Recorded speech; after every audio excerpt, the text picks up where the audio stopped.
Hello. Hi, Zoraida. Hi, how are you? Good. Nice to meet you. Yeah. Samuel. Am I saying your name right? Samuel? Hello, can you hear me? Samuel? Yes, you are. Oh, there you go. Hi, how are you? Right. And Zoraida, did I say your name right? Yes, you can call me Zoraida or Toshi. Let me change my name. Or Tosha, you prefer that? Okay, Yes, you, that's great. And I'm Deanna. Nice to meet you guys. And here comes Karen.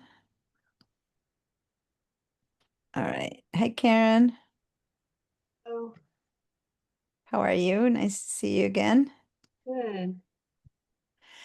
All right, so I am ex not expecting too many people in this first part of the class. Um, so we'll see.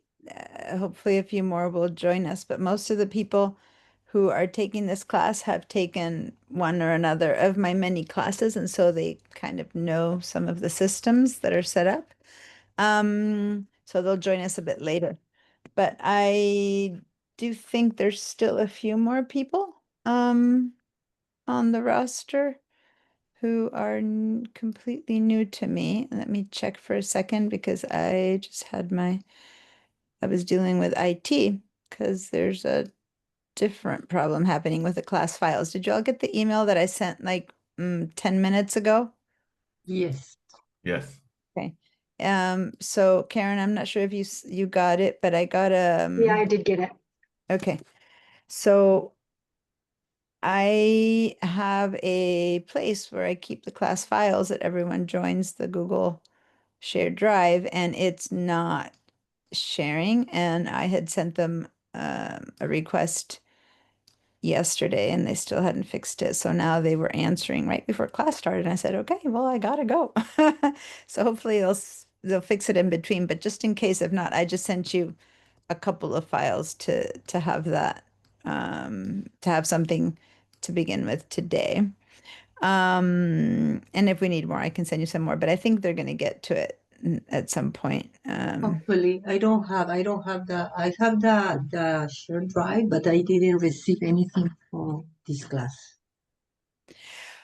Well, an email that I sent today, did you get something I sent like, I don't know, Yes. 10 minutes ago? Yes, the 8 colors I minutes. already download, but when I check my share drive because I am taking another classes, I Oh, didn't okay. find And it's anything. not there. Yeah, that's the problem. The shared drive isn't showing up. It says whenever I try to share it, it keeps saying there's an error. So I don't know what's happening with that. But thanks for checking. Yeah, it's not been available for sharing it, which is kind of a problem, but not huge because we have so many days of classes where it can show up. Um, Although I did download the two images you have for today. yeah, for today, that's fine. hmm That's good. Yeah, those are the two that I sent. Now, normally it wouldn't be that way. Normally you'd have all the class files available to you from the beginning. But I just decided, okay, if it's not happening, I'm going to send something out today, right? So that's why you got two. All right. So can I ask you a favor? Toshi, you just changed your name to Toshi, which is great, but you Yes. took out your last name. And Okay. what I was going to ask you and Shamuel, the first thing is I need to have both your last names in Okay. there as well as the first name that you want to be called. So Toshi is fine, but can you please add your last name? Shamuel, do you know how to add your name to your Zoom? Um, If not, I can help you. hold on, I can rename it right now. Do you know how to rename yourself? Okay, Yeah. great. So that's the first thing is that whenever you show up automatically as, for example, Zoraida, well, no, you can have it be Toshi, your name. I just Mhm. need it to be the last name. Here's what's happened. On Zoom, the only way for me to register your attendance is if I go to the roster, and in the roster, I need to see your first and last name.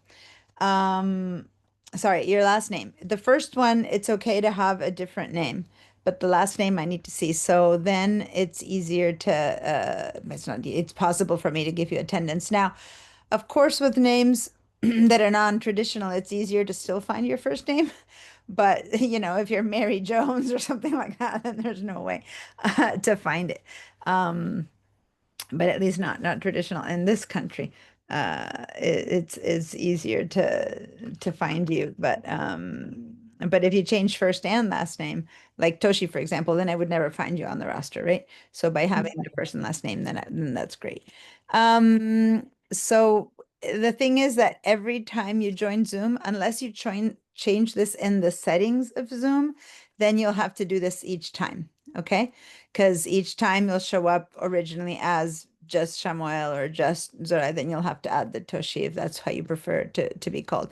Now, just so you know, there's a place at City College in the registration where you can change your name and you can add the name that you prefer to be called, and so your official name goes in there in the roster because they need your official name, but then you can have preferred name, and then people will know to call you Toshi. Teachers would know to call you Toshi. Do you know where to find that if you want I to do that? I guess. I guess.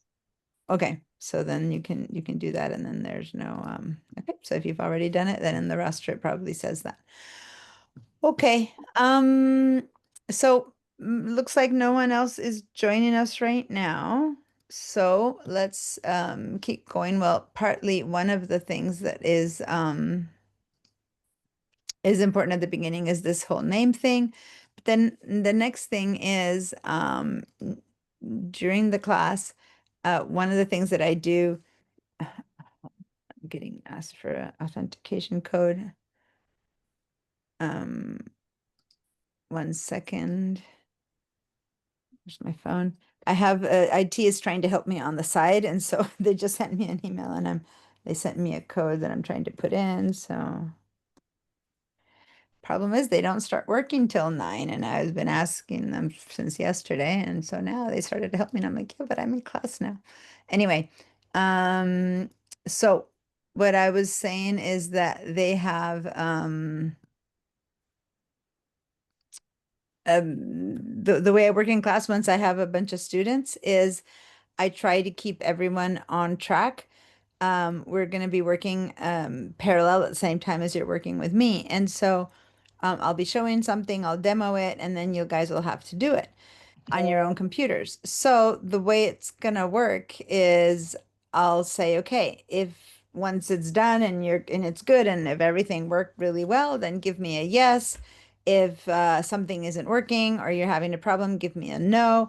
So what do I mean by, and so then everyone has to answer, and then I'll look, okay, there's, 10 people are okay and 3 people need some help or something like that.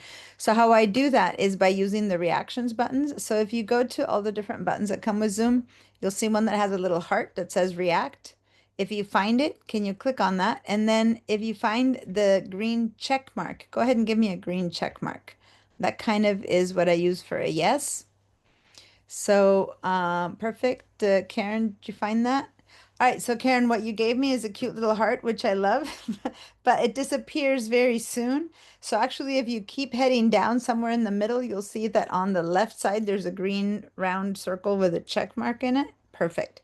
All right. So the reason I use the check mark, and then whenever you have to say, nope, something's not working, I'm in trouble, you give me the X. So change over to the X, which is the no. Everyone do that. That's then I'll have, a bunch of greens, and then I'll see 2 or 3 yeses. Then I'll go, okay, so Shamal, how can I help you, right? Because there will be some people who need help. And the reason I use those 3, notice that they don't disappear. Versus if you use all the other cute little thumbs up or smileys or whatever, they last like 2 seconds and then they disappear. And so this way I can keep helping until everyone is turned green. Does that make sense? Now, Yes. under that, there's a raise hand. So if you see it, can you raise your hand, please?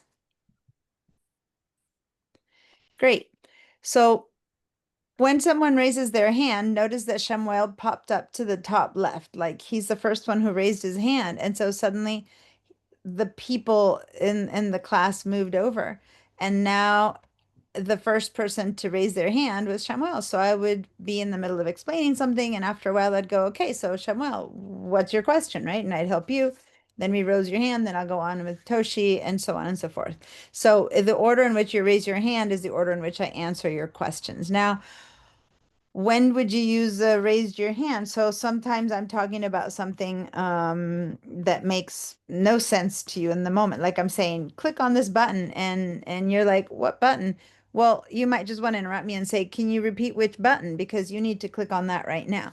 But say that you have a question about something in general. Well, you said this, how about if? That's a great time to raise your hand. And then when I'm kind of in between explanations, also, hey, Shamuel, what's your question? Does that make sense? If it's a moment like instant need to know because you want to continue with the exercise, you can just go ahead and speak up. Now, as I said, when I'm in the middle of doing an example and I want everyone to tell me if it went right or wrong, then you give me the green or the red. You'll figure it out in a while. But it's basically the way to have all the class follow through. I make sure that if you have a question, you ask it. Don't like sit there and start flailing around, and then next thing you know, 10 minutes later you ask me, and then we're already moved on to something else. So please ask whatever you need to ask when it's happening, when the problem is happening, and we'll move forward. Now, I'm going to share my screen now, and what's going to happen is that we need to work with Photoshop at the same time as we're going to be working with my Photoshop needs to be showing while you are also seeing your Photoshop. So the first question I have, the easiest way to do this class is if you have a second computer or an iPad or some other monitor or a device in your house that you can see things parallel where you watch me do it in one screen and you work on your computer. So let me clear your answers first of all from before. Okay, so if you have an opportunity, even if it's an old something, as long as you can watch a Zoom on it, if you have another device or monitor or computer that you can do this with, go ahead and give me a yes. And if you don't have another device, what you've got is what you've got, then give me a no. Okay. So, Toshi and you know what? I keep trying to call you Zoraida because it's first. It's okay. No, It's so okay. no, it's okay. I'm just gonna go ahead and write Toshi first so that I can call you that name first. Otherwise, what comes up is the first name, and then I have to. Easier for you. I don't mind. I don't mind. That's it. Zoraida is okay. Zoraida is okay. I'm fine with it. I mean, I want to call you whatever you like to be called. I don't mind. I'm It's from okay. Argentina, and I know it's hard. understand because no one says my name right, and I'm like, hey, it's my name. Go ahead and get it right, right? I just Yeah, try to it's okay. people to It's get okay. it right. I don't care. But by having it in front now, I can see it first.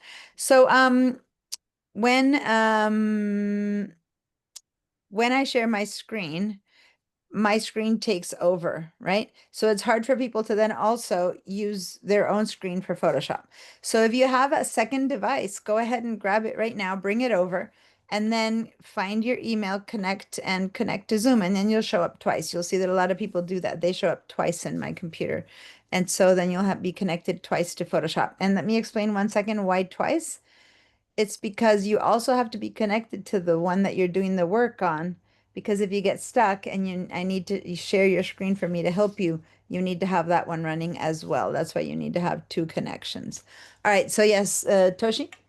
I am working with two screens right now. Okay. So then two screens on one computer, two And monitors. one computer. Okay. That's perfect then. That's the best solution because you have one Zoom connection, but you put me on one side and then you Yeah. do the work on the other. So you're good. That's That's awesome. why I am like that.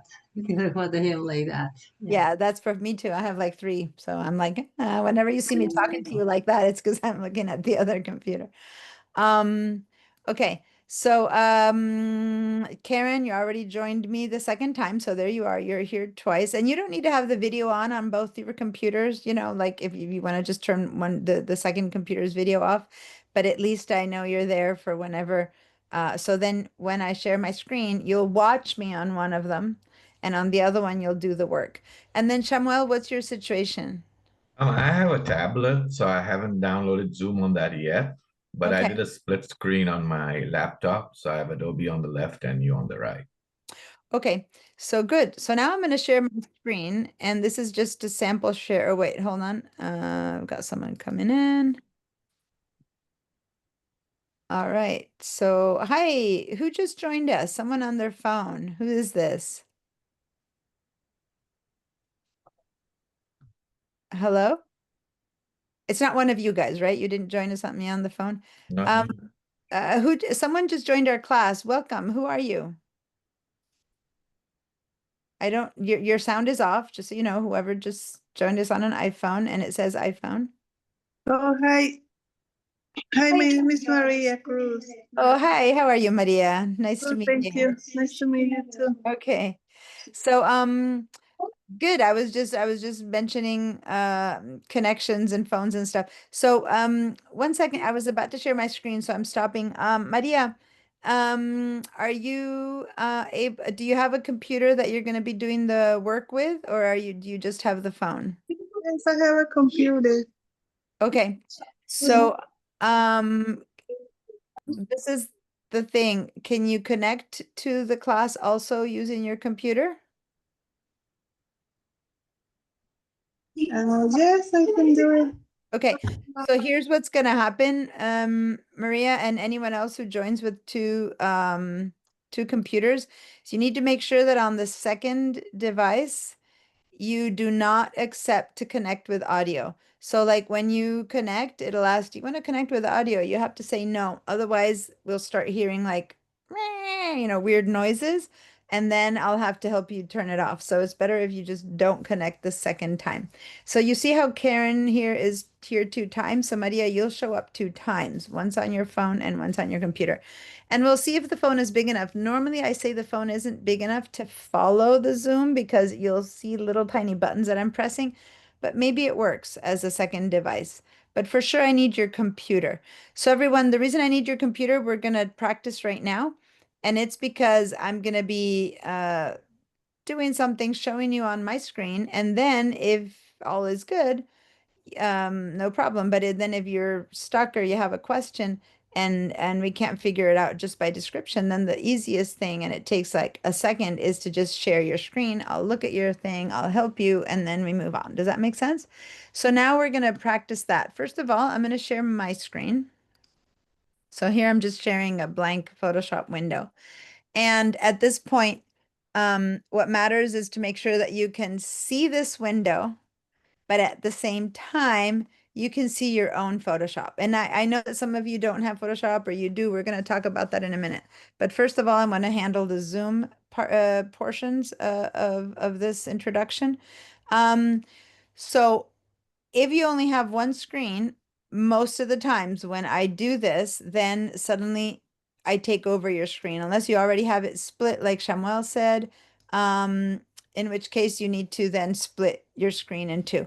So is everyone good where they can see me and they can also access their own screen at this point? Let me get a clean, give me a yes.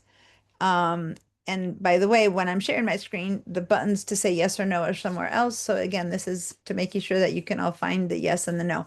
And Maria, what I'm asking them when I say yes or no is that there's some buttons that you can click on to say yes or no under the react buttons. And since you're on your phone, maybe I'll wait until you get on your computer. Can you yeah, there we go. Say that again. Yeah, I'm trying to do it in my computer. Okay. And by the way, because of just so you know, I'm from Argentina. If you need me to say anything in Spanish, I'm more than happy to say to help you out. And your English seems fine, but just letting you know because I'm more than happy to provide, bilingual support. But anyway, um now the other thing I want you all to do, I'm going to stop my share now. Everyone seems fine with that. Shamuel, you're fine with Yes. everything is good. Karen has 2 computers. Tashi's good. Okay, so I'm going to stop my share.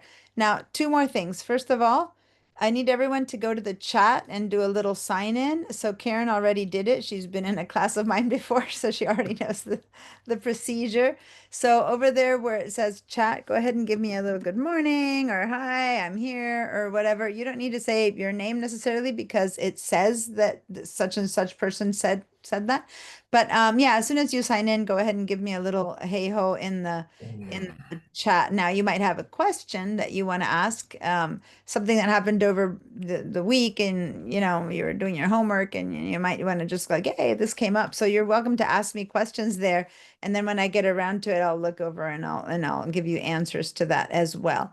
But for the most part, I tried to use the chat only if for that kind of thing, or if your sound is off and you can't communicate with me, then go to the chat and write to me there. But it's the last place I look. So I use it to send you links, to send you information for you guys to ask, these questions that you want to let sit there until I have a time to go for it. But for anything that's in the moment that you really need to know, definitely it's more like raise your hand and talk to me. Okay. All right. So the last thing that I need to know from everyone is whether you know how to share your screen. So if you have shared your screen before and you know how your computer set up to do it, go ahead and give me a yes. If you have not shared your screen before, give me a no, and I'll help you set it up.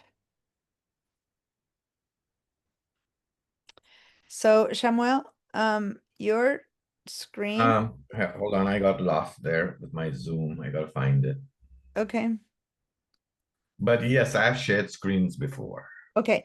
And the reason I'm asking is because if it's your first time and if you're on a Mac, then you need to change permissions and things like that. And I would help you do that. But Now if I'm on a you're PC, in so a I'm PC, it's pretty fine. good. And it's not an issue. So Maria, how's it going with connecting with your computer?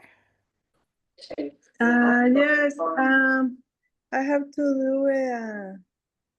I'm doing like a count. You're setting up an account? My Okay. account. All right. Let me know if you need any help. Okay. Okay. Have you shared your screen before? Once you get to your computer, have you shared your screen before on Zoom? No, I haven't. If you don't shared. have Zoom set up in your computer, you probably don't actually, but I think about it. So, okay. So whenever you get connected, I'll walk you through this portion. Okay. So just let me know. May I just share mine just for a sec? Yeah, go for it. Exactly. This is the time when I want these things to be practiced. Go ahead and share your screen.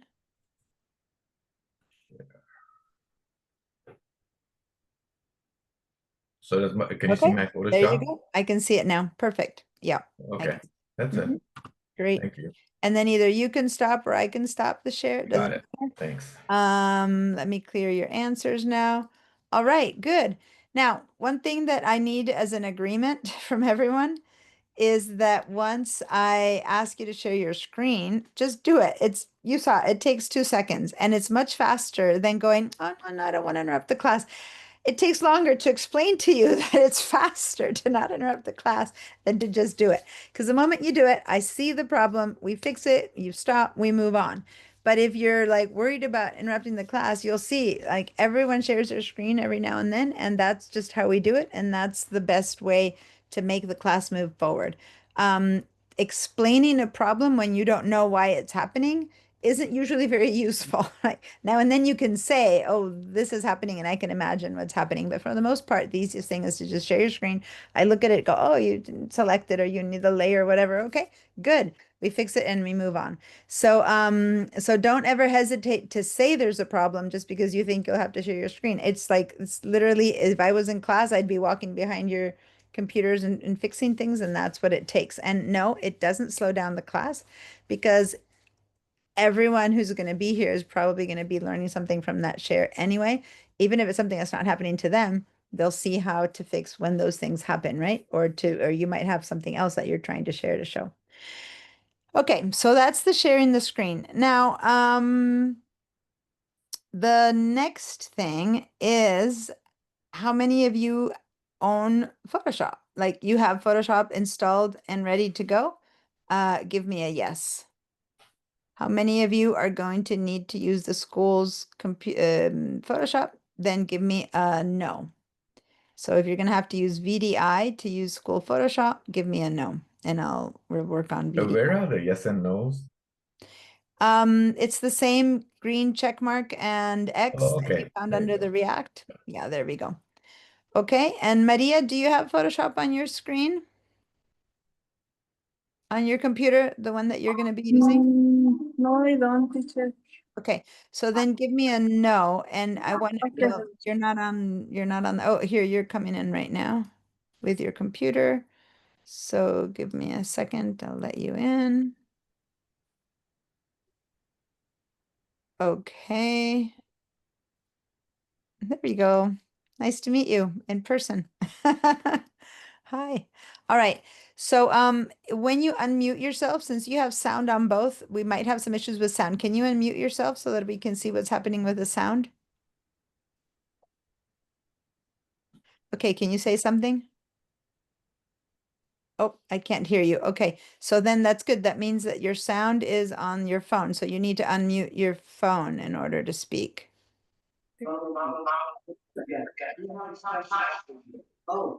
Okay, no, I'm hearing things in the background, but I'm not hearing you. Can you speak? Yeah. Okay, so now I'm going to mute one of them. Now can you speak? It's still there. Okay, so on your computer, go down to the audio button.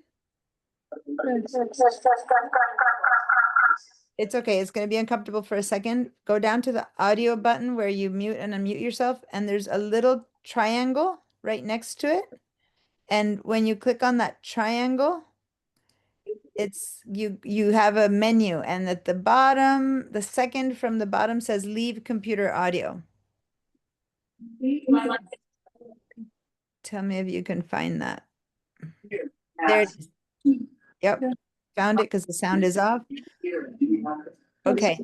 So now I think what we're hearing right now is just noise in the background. Okay, so I muted you on the phone. So now you try it. If you need to speak to me, can you unmute yourself on your phone? No, you're muted still on your phone. There we go. Can you say something now? Hi, teacher. Give it a try. Okay. Do you have a TV on or something in the background? Yes, the TV. Is the TV able to be turned off? And if you have someone watching, that's okay. But then keep yourself muted while unless you need to talk, but that's fine.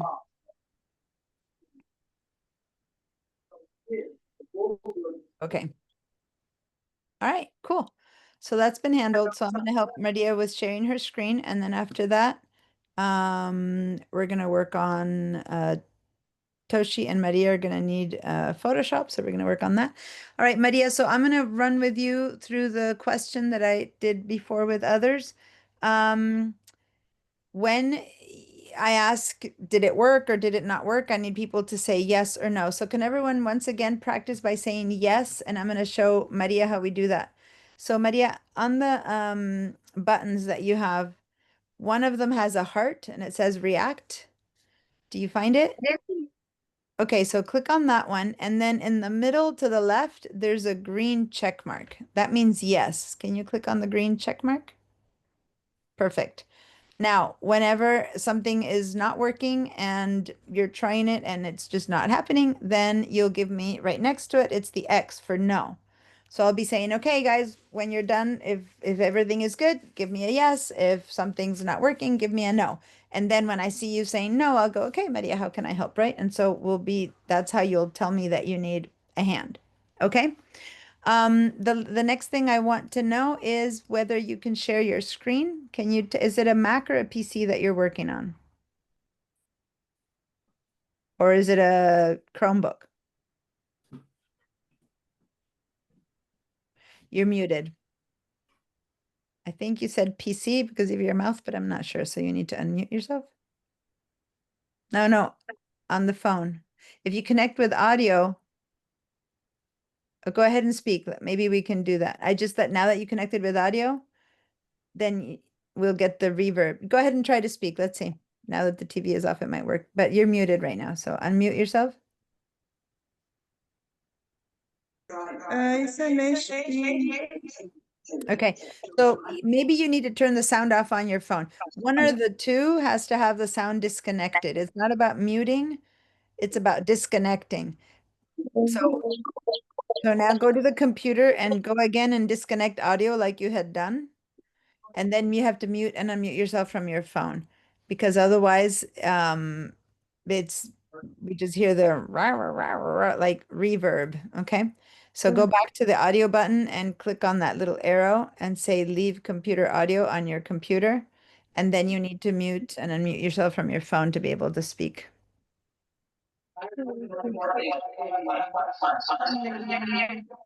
Can you find the little triangle next to the audio button? Click on that. You had done it before. The computer. And then leave computer audio. Yeah, there, perfect. So now to speak to me, you need to make your sound go on and off on your phone. Okay. So can you turn on your sound on your phone and we're going to help you share your screen. Okay, good. So the question was, do you have a PC or a Mac Yes, I think or a PC. Chromebook? I don't know what it is. Might be a Chromebook. Okay, it's probably not a Mac. Okay, so let's give it a try to share and we'll find out. So do you see the big green button next to the heart that you used for yes and no? There's a green arrow that says share. Okay, Yes. click on the share button and it's 2 steps. So the first you click on that share button and after you do that, then at the bottom of the next screen, there's another button that's blue. It says share at the middle. Can you click on that one? Okay. Okay, perfect. All right, so now you're sharing and good. That's good. And you are on VDI, it seems. Okay. So that's good. So this thing that says Zoom that's in the way right here, you can just close it. Do you see my pink line that I just made an X over there? I just need to make sure that everyone can see my markings. Okay. Go ahead and click on that X. Can you see where I'm marking on you? Right here. You have a window here that says Zoom because sometimes your screen is different and there's an X here at the top right. You can get rid of that by clicking on that. Yes, exactly. Yeah, right. You might have the zoom up here. It might be having, you might have like zoom tools and things like that when it's so high. So you might have like a whole box here of zoom tools. You need to like grab them from the black and move them out of the way so you can reach that X. You have something that says that you're sharing your screen because you have something here you need to turn off that you won't see because it's, yeah, there we go. Perfect. Click on that. Yeah, perfect. Okay, so you're already on VDI, so that's great. So you're ready to get going with Photoshop. Let me help Toshi get here. But meanwhile, you can open this little button right there down here, and you can look for Photoshop Okay. right there. And it's Adobe Photoshop, and it's well, one would be Adobe Bridge, which is this one. You can open Adobe Bridge first.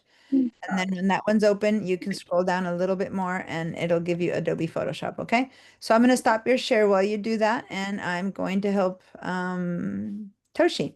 All right. So let me just stop for a second. Shamuel, you mentioned that you don't have Bridge, right, on your email to me? Correct. Yes. Now you said that it doesn't work on your computer, and that's Well, confusing I have an older PC, so it doesn't meet the specs. for Bridge, but yes, for Photoshop. There are certain features that may not work, but I think for the purposes of this class, if we are doing simple things, it's probably going to work. Okay. All right. So cool. Then there you go. And if it doesn't, then I'll go back to the recording and get a new this thing. That's fine. So here's the thing. School can lend you a Chromebook. If you're local, are you local? Yeah, I am. Okay. School can lend you a Chromebook, which by the way isn't a big solution because Chromebook doesn't necessarily the keys that you need sometimes for shortcuts and things like that. But it's one option. And then the second option is instead of using your computer for Photoshop and Bridge, is to actually use VDI. Sometimes older computers you can get away with using VDI, which is what Maria's using and now Toshi's going to use. And then inside of VDI, you get to use the school's Photoshop and Bridge. And as long as you have a good connection with internet, then that might work better. It depends on if your computer is really slow, it might not work. But I'm going to give it a try now to share with Toshi how to get onto VDI. And if you want to follow along to test it, you might want to do that as plan B. Okay. Sure. All right. So Karen, you had a question for a second. Was it about Photoshop and Bridge before I help Toshi? I have Photoshop through a photography class at another school. And I Okay. just wanted you to know that if for some reason I can't attend, I can attend and watch you, but there might be a 1 or 2 week time that they haven't loaded the new Photoshop for the new fall term yet. Okay. So how about using VDI if you don't have Photoshop on your computer right now? And since I'm about to show Toshi how to get onto VDI and Samuel, maybe you can follow along too. Because VDI is I have it right now. I just Oh, don't you know have- if there might be a week or two that, okay. How about Bridge? Do you have Bridge through that yeah, I school? have Bridge and Okay, everything. great. As long as it's working right now, you're fine. Now, the reason I make a difference is because if you have Photoshop on your computer, you'll download the class files. If you don't have it and you're on VDI, then you will use the class files that are already on the oh. Now, unless I can share the Google Drive, I don't know if you'll even be able to do that on VDI. Well, that'll be a problem. Okay, will not be a huge problem. You'll have to upload what I just emailed you. Get through. Okay. All right. So let's do this. Toshi, do you want to share your screen and I'll walk you through getting Sure. set up with VDI and then everyone else follow along and do the same things she's doing to make sure that we can get VDI set up. Now Maria already has hers set up and running. Okay, so head over to the top and click on that and put VM view. You have to select all that and get rid of that. Yeah, VM view .sbcc.edu. No, just Okay. follow along and write the whole thing because the link gets you to a different place. So B, view B view? .sbcc No, 1 second. Can you repeat again, please? B, VM view dot it's not yeah, you went into the search, so you need to leave the search, you need to go in there, hit the delete to get rid of that. Yeah, okay. B, VM view dot view. sbcc dot edu. Okay, now hit return. Okay, good.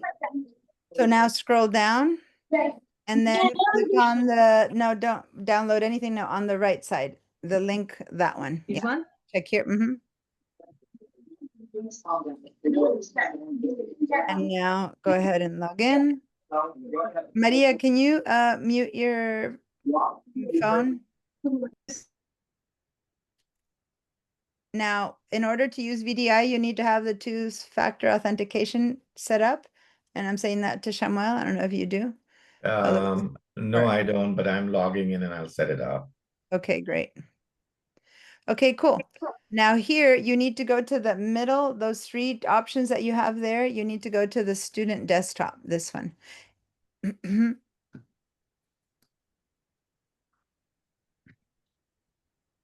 Okay, say okay to that. Allow? Allow? Yeah. Yeah, allow and okay. And okay to that one as well. And then up at the top, allow again.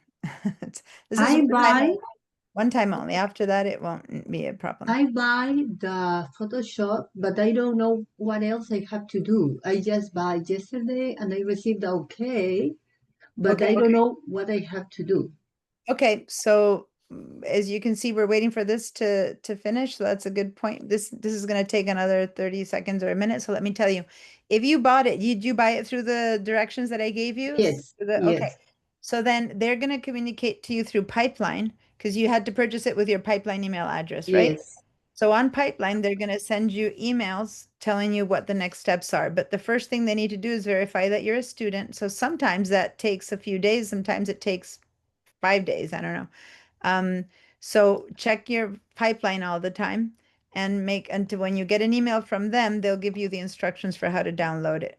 Okay. Okay, because I already received the okay to pay, Mm-hmm. and they say like they already approved my what is that? They already verified my email and my students' documents, Okay. but I didn't receive any other Instructions yet? Yes. That's interesting. Because usually they take a time to verify and then they send you the instructions. So keep checking. It should come relatively soon. But since it's Friday, you might want to make sure you get in touch with them when the class is over if they haven't yet sent you the instructions, because otherwise you won't be able to talk to them until Tuesday, because Monday is Labor Day, right? So you might want to try to reach to them. They usually have on that first email they send you, they have a tech support or a customer service number. Yeah. If you see that. Verifications, yes. No, my verification was approved. Then, like a thank you for your order, I already paid. That's it. I didn't receive anything else. Hmm. And everything is through my email account, but my school account. Okay, so then maybe go back to their page and you can find the purchase and there's a tech support there or customer service on that page. And then say, hey, I purchased, I didn't get the instructions. I have an email with instructions, but it is a little bit different each time because they have to send you a link from where you download it. So it's not like you can use my link. You know what I mean? Once they get the link, then you'll be able to proceed to install it just fine. The part that takes time is the one that you say you already received. So, yeah, go ahead and maybe during break or after class, contact them to make sure that you get the second link. Okay. Okay. That's without that, you need something from them to download it. Okay.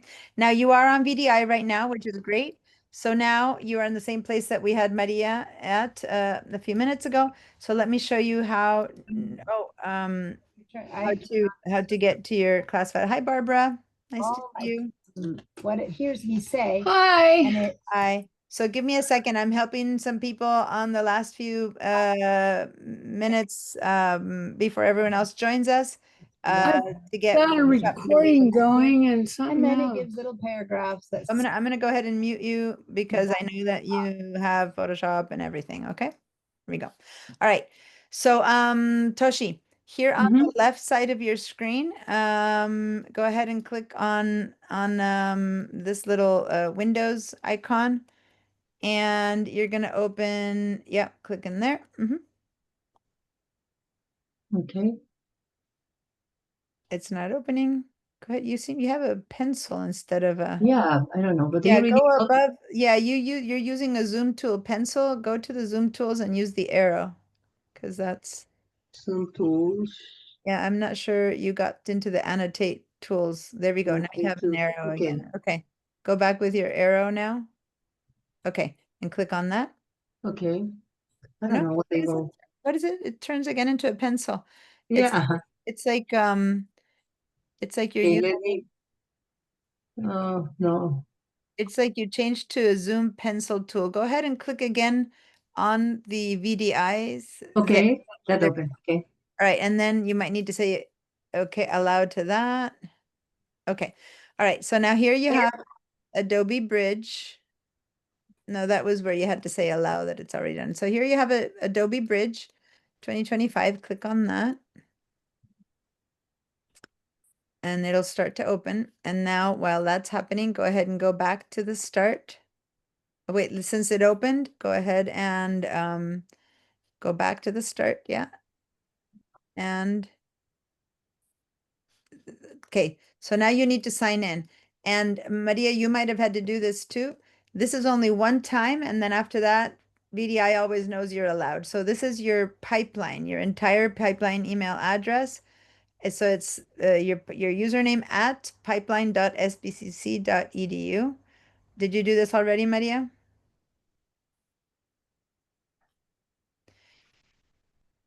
.sbcc.edu. Okay, say continue, and again, it'll send you to the sign in. Whoops. Say okay to that. Do you have, is that your school username? Yes. Try that one more time.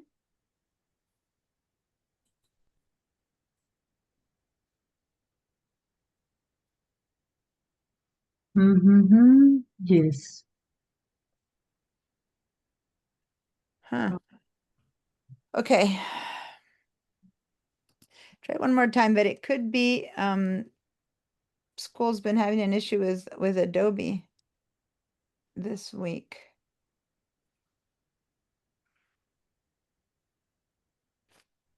I don't have the roster downloaded in this computer to confirm that that's your.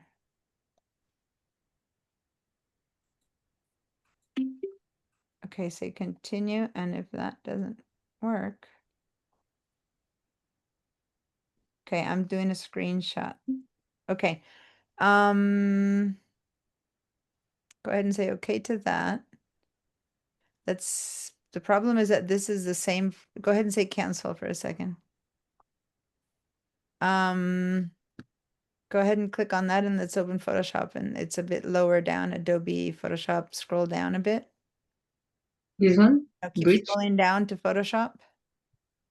You have to scroll now and then you'll see it come up. Yeah, there, oh, no, it was just under, no, it's way up on top. It was just barely under. Yeah, there it is. Photoshop, two up. This one? Okay, this one? Yeah. But the problem is that sign in is going to be the same. So this whole week, Photoshop is updating their license with the school. And this whole week, there's been some problems with sign in, and I'm worried about VDI. Because now you're going to get the same sign in issue. Meanwhile, I'm going to check on your username just to make sure. Everything is okay. For that. Let me sign. Mhm. Mhm.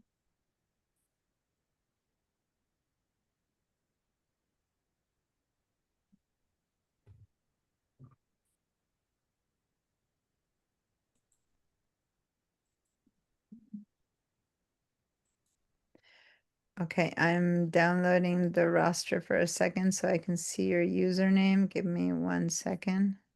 Just to make sure there's no changes in your username. Okay, it's opening up.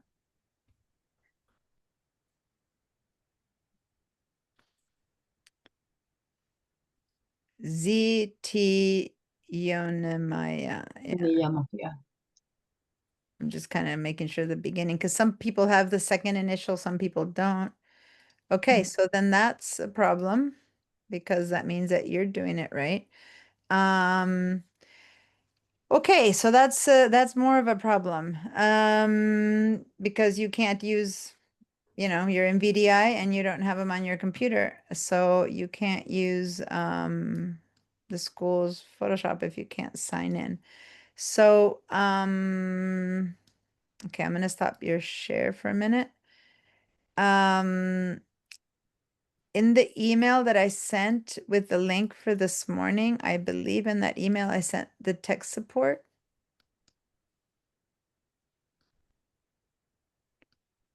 Let me see.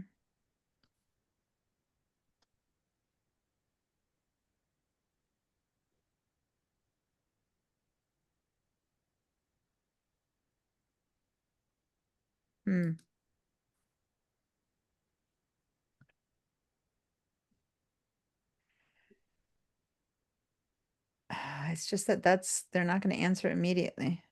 They used to have a Zoom where you could just connect with them immediately, but okay. So remember the welcome email that I sent you a couple of days ago? At the Yes. very bottom, I have instructions over here. Let me put it in the Zoom. I'll put it in the chat. And it's almost 10 when everyone is gonna join us, but here I put it in the chat. And today is Friday, so they finish at 1:50. So I'm gonna, when I give a break, can you check with them? Yeah. I'll just have to watch for a little bit, but also you're gonna buy you've already bought your own. So it's also would be interesting to maybe first try calling or checking in with tech support or customer support with the FCCC where you purchased it to see how come you haven't received your email, because maybe it's easier for you to just download the stuff that you just purchased than to try to get into VDI. Does that make sense? Yeah. Samuel, or did you try to access VDI, or are you going to go? Yeah, I still have to set, I mean, I set up two-factor authentication. Uh-huh. I think And I'm just gonna try it with the Photoshop on my desk today, and okay. then I'll do it, at my Okay. leisure. Okay, that's fine. All right. Especially today, we don't have the class files anyway until they fix it for me. I just got a tech support saying we're working on it. So I don't know until they get to it. Okay. All right. So then the next thing I'm gonna do is the next thing would have been to get you guys the class files, but we don't have them available, but I'm gonna show you how this is gonna work. And then there's a Padlet that I want to show you. And at that point, everyone else should be showing up. Since this is the first class and some of the people who take this class are people who have already taken it, some of them choose to not, and it's okay, I've okayed it with them to not come to the first class because a lot of it is the beginning and the setup and the basics. And so then you might not meet them until next week. But some of them will show up a bit later. So here's the thing. I'm gonna put you guys up higher. So I'm talking to you, but it's when I talk to you like that, it's because that's where I see you, and then here's where I'm sharing my screen. I'm going to show you how you would normally get to the class files so that it'll stay on record. But right now, so you'll know how to get there, but right now you're not necessarily going to be able to get there. So so you're going to go to my.sbcc.edu, and you'll be signing in. And if you have the two-factor authentication, you'll have to sign in to the two-factor authentication. Now, the reason this matters today at this point will be mainly for Maria, because were you able to sign in to the Adobe, Maria, with your account in the VDI? Or were you having the same problem as Toshi?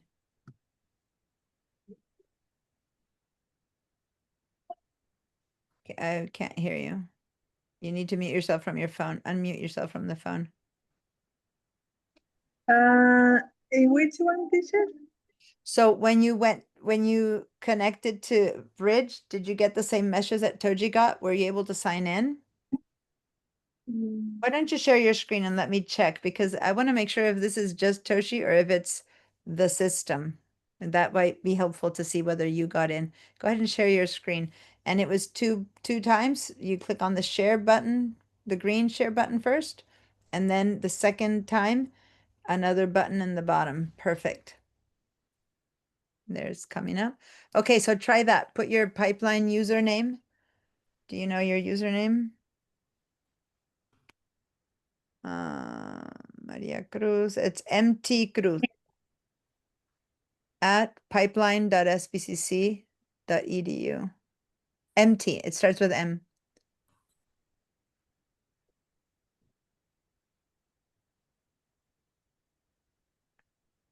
At pipeline.sbcc.edu.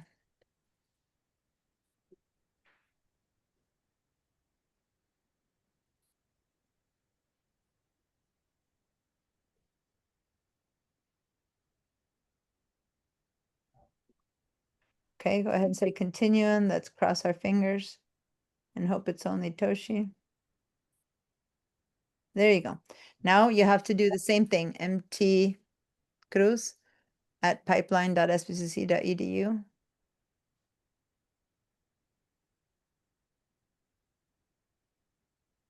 I can't hear you, but I think you're talking to me, but if you're What talking else, teacher? Empty. MT Cruz, your name, your username? Cruz at pipeline.sbcc.edu. Line, go ahead and correct that, pipeline. Hi, Colette. Actually, I don't think you can hear me yet, Colette. If you can hear me, let me know. I can, oh, Oh, there you go. Hi. hi. Nice. Okay, so hold on because there was a typo there. So go back, try again, and try again. The pipeline had a typo, so try again. MT Cruz at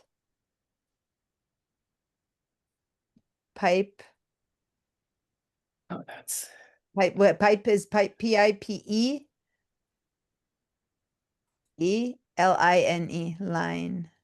Perfect. At pipeline.sbcc.edu. Perfect. Now say next.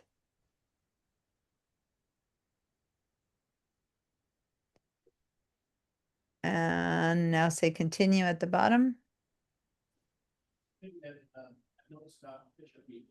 And good. Now you need to sign only one time and you won't have to do this anymore. So that's good. So now you can go ahead and click on this little X here to close that. You don't need that anymore, right there. Yeah, click on the X. Perfect. And now I need you to go, this is bridge. Now go back down here and open Photoshop. So go back to the start window. So Toshi, for better or for worse, that means that it's your name or account that isn't working. You know what I mean? Okay, you have to scroll down a little bit more because Photoshop is a little bit further down. Yeah, keep scrolling down. It's a bit lower than that. Or you can click in here and just type in the word Photoshop. There it is. And now click on that up there. Yeah. Okay, and so now Photoshop will open up and you'll be ready to go. Now, there's only one problem, which is that the class files are not available today. So I need you to go find your email that I sent you inside of VDI. So you're going to have to go and minimize for now. Hi, Ed. Thanks for joining us.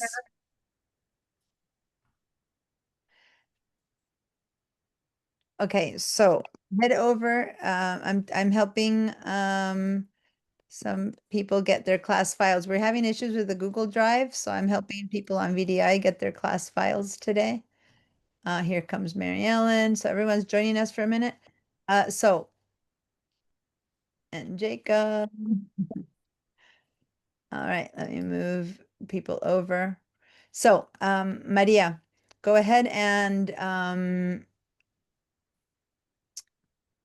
what you're going to have to do is find my email. So go ahead and minimize your Photoshop right there.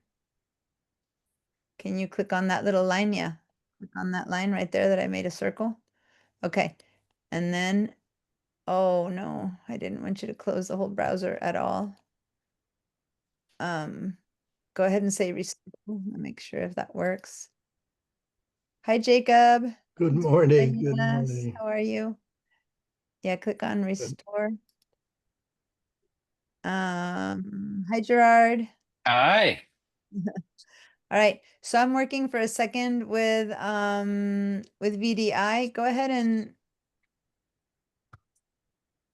I'll just go mute and hang out. yeah, we were okay. So where Or do you were want me to you? dial back in? No, it's okay. Just hang in there. We're almost there. Everyone's running. There's just that the Google Drive isn't working, so I'm having people use their files. Anyway, for anyone who's just joining us, the shared drive isn't up today. First of all, hi Michael. Nice to meet. Nice to see you. Everyone sign in on the chat. You know the deal. But also, go to your email. I sent 2 files this morning because the Google Drive isn't available. So I need you guys to access those 2 files ready for using in Photoshop. Meanwhile, I'm trying to help Maria because she's in VDI, and in VDI, getting those 2 files is going to be a little bit more complicated. So I'm almost done with that, and then we can start with Photoshop. So, Maria, do you see the word here that says restore? I've got so much pink. Let's see if that brings it up. No. Okay, so then go ahead and close this for a second. Close this browser completely. Let's see what you have underneath. Yeah, click on that to close it. Okay, so how did you get to VDI? Did you use Fox? Firefox? Firefox, Go ahead yes. and click on Firefox. Let's see what happened because your VDI just closed up. So go ahead and open that little icon that's right there. Not that one. This one, yeah. Okay, there's your Photoshop again. Phew. I was worried. Okay. So now click on this little side arrow right there and let's see if we can, if the same thing happens again, then yeah, click on that. Oh, perfect. And now click on this one. We're just minimizing your 2 programs. Perfect. Okay. So now you're going to have to open here, this one, this Chrome, that one. Oh, no, wait, there's even this one is even better. The My SBCC portal. They have it ready to go. Yeah, that one. Double click on that one. Okay.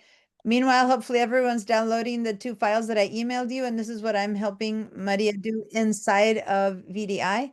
Okay, so now click on this little icon right there. And now scroll down a little bit more, just a bit more. There. You went too far. Go back down. It was just go up again. Yeah.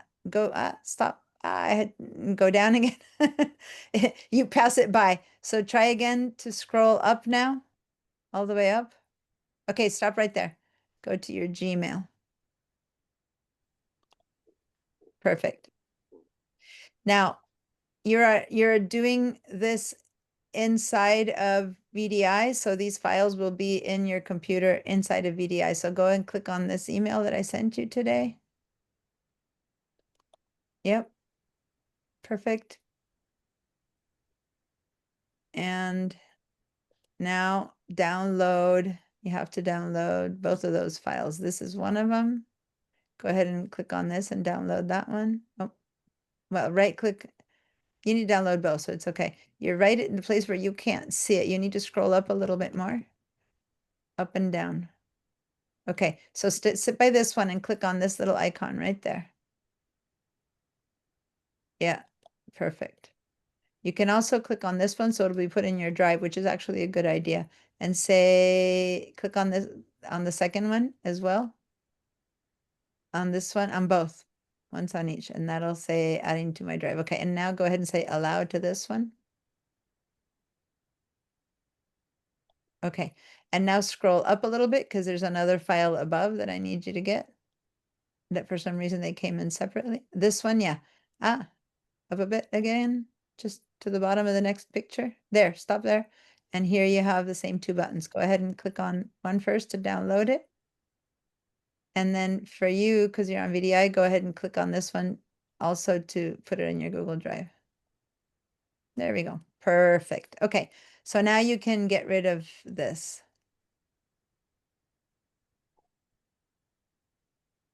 Okay, good. So now you're set to go. Now I'm going to stop your share. So, oh no, go ahead and get your Photoshop up again, which is click on these 2 icons here and Photoshop and Bridge will pop up again. So yeah, and then Bridge. And then you'll stop right there and you're ready to go. All right, I'm going to stop your share. Okay, so hi everyone. Nice to see you all. Hi. How are you doing? So yeah, there seems to be some issue with Google Drive right now, and thus I can't get you the class files. So for today, we're just going to focus on the 2 that I sent you, or you might need to open something else that you own, or I can email you something else after break if we need a bit more than that. I was hoping that over the morning they would have fixed it, but right now the drive is showing up as unshareable. Another thing that's happening for people using the school Photoshop is that it's saying sometimes that the license is expired, but you can still just say okay to that message and keep going. That's in case you're using the school Photoshop. But most of you guys here have their own. So let me get a gander on everyone who's here. Remind me again, if you are using VDI, give me a yes. I'm using VDI. And if you're not using VDI, so if you are on your own computers with your own Photoshop, so to say, give me a no. And I want to see yeses and nos. And this is also to show a little bit the people who are new to our class. We have 3 new students. No, 3 new students. Nice to meet you guys, and nice to join us. To see how it works. So everyone, don't forget that when I say you need to say yes or no, everyone has to say yes or no. So people who haven't answered yet, please give me a yes or give me a no. And remember that the thumbs up disappear, and however fun they are, I love it if you laugh at my jokes and do those kind of things. But when I want yeses or nos, I need either yeses or nos. And Toshi can't answer either one because she's trying to download her own applications, but the VDI isn't working for her either. So for now, you're just gonna have to watch for a little bit this portion until you can get one or the other. Okay. All right. So I'm gonna clear your answers. Hold on, because I don't have your answers here. And the next thing I want to see, quite a few of you guys are completely new to my Photoshop classes, but you might already have experience in Photoshop, or you might have taken a lot of Photoshop classes and you keep practicing to get better and better.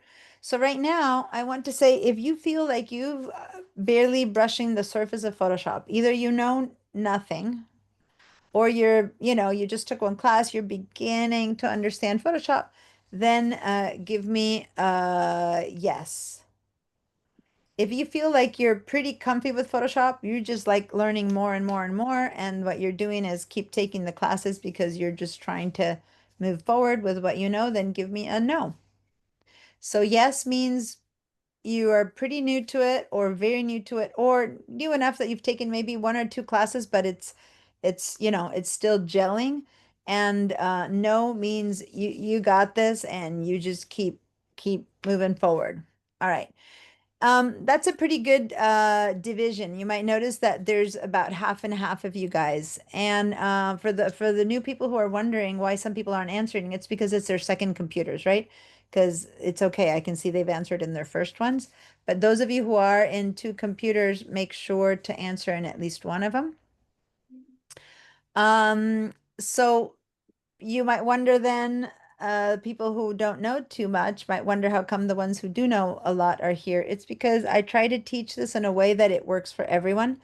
New people will, you know, get a lot out of it. Not old people, but older repeat students. That's better. Repeat students. Also keep getting a lot out of it. They'll have new questions. I'll be showing a lot of the new features that Photoshop keeps. Oh, it used to be that there were 2 or 3 new things a year. Now there's two or three new things a month. It's amazing how much Photoshop is changing, it seems, daily. Now, do you need those new features? And the reason I'm saying that is because in particular, I think Samuel, you were mentioning that your computer is older and you're not sure if it can handle some of the newer things. As long as your computer can handle the basics, that's definitely good enough for this Yeah, I think class. it can. You think it can. And then every now and then I'll be sharing some of the new features that use AI and stuff like that. And it's okay. If it doesn't work for that, it doesn't work, as long as it doesn't crash, right? And then you just kind of know the limits of when you can upgrade or not. And then if you see something that I'm sharing that's so incredible that is worth it, then you put it on your pros or cons whether to get a new computer or not, based on the things that might seem like it makes a difference if you get a better computer. Now, for those of you planning on getting a new computer, I want to warn you that Photoshop uses more and more a lot of your computer's power, so to say, CPU and all that. So if you're gonna get something, don't get something a little bit better. Just wait and get something that's really much more powerful, because all programs right now with the advent of AI, however much you might not want to use AI, which I don't use AI to invent things in my computer, but a lot of tools are AI powered. And you'll see there's a way to use them which is or isn't necessarily oh, thank you, Toshi. I just saw your message. So it's not like I want to be having Photoshop invent images for me, but some of the basic tools that before we could use on its own now can be used either on our own or with VDI or with AI. And knowing when to use one or the other and what's better or not is part of what I'll be teaching, right? So then you'll be able to decide for yourself if it's time to get a more powerful computer or not. That said, inside of VDI, they have upgraded. The last time I talked to them, they were upgrading it. So the VDI should be able to be performing quite a bit of the AI work that it wasn't able to do before. So let's see. Once we get in there, Maria, and is there anyone else on VDI right now other than Toshi and Maria? I think not. Okay. So I'm going to clear feedback right now. And there's one more thing that I want us all to do before we start with Photoshop. Oh, I got it. Thank you, Jacob. Sure. Which is I'm going to take you to the Padlet. So what's the Padlet? The class Padlet is the place that you all have to turn in your work. And the class Padlet, let me show you what it looks like. And then I will also share with you a link to get there. So the class Padlet is, whoops. I was just using the Padlet all the time and then I got kicked out. Okay. You don't need to be signed into Padlet because it's my Padlet. But so here's Padlet. And right now our Padlet is pretty empty. This is the Photoshop V1 because I'm teaching 2 Photoshops this class. So I'm going to send you a link to this for a second. And so go to the chat and click on the link that I just put in the chat, and you will land here in this class Padlet. Now, I'm going to show you a different class Padlet. This is my summer Photoshop class Padlet, meaning a class that already was people working on doing stuff. And this is what it's going to look like. We're going to be doing assignments, and then everyone's going to do a screenshot of the work that we're doing, and then you're going to post it into the Padlet, okay? So soon, this Padlet will have the first assignment, which is what we're going to do right now, which is learn how to post into the Padlet. So if you were able to click on the link and get to the Padlet, give me a yes. If you're in this page that I'm in right now, give me a yes.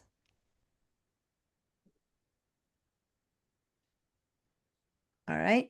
Gerard, make sure to, instead of giving me a thumbs up that disappears very soon. Yeah, perfect. Change it to a yes or to a no.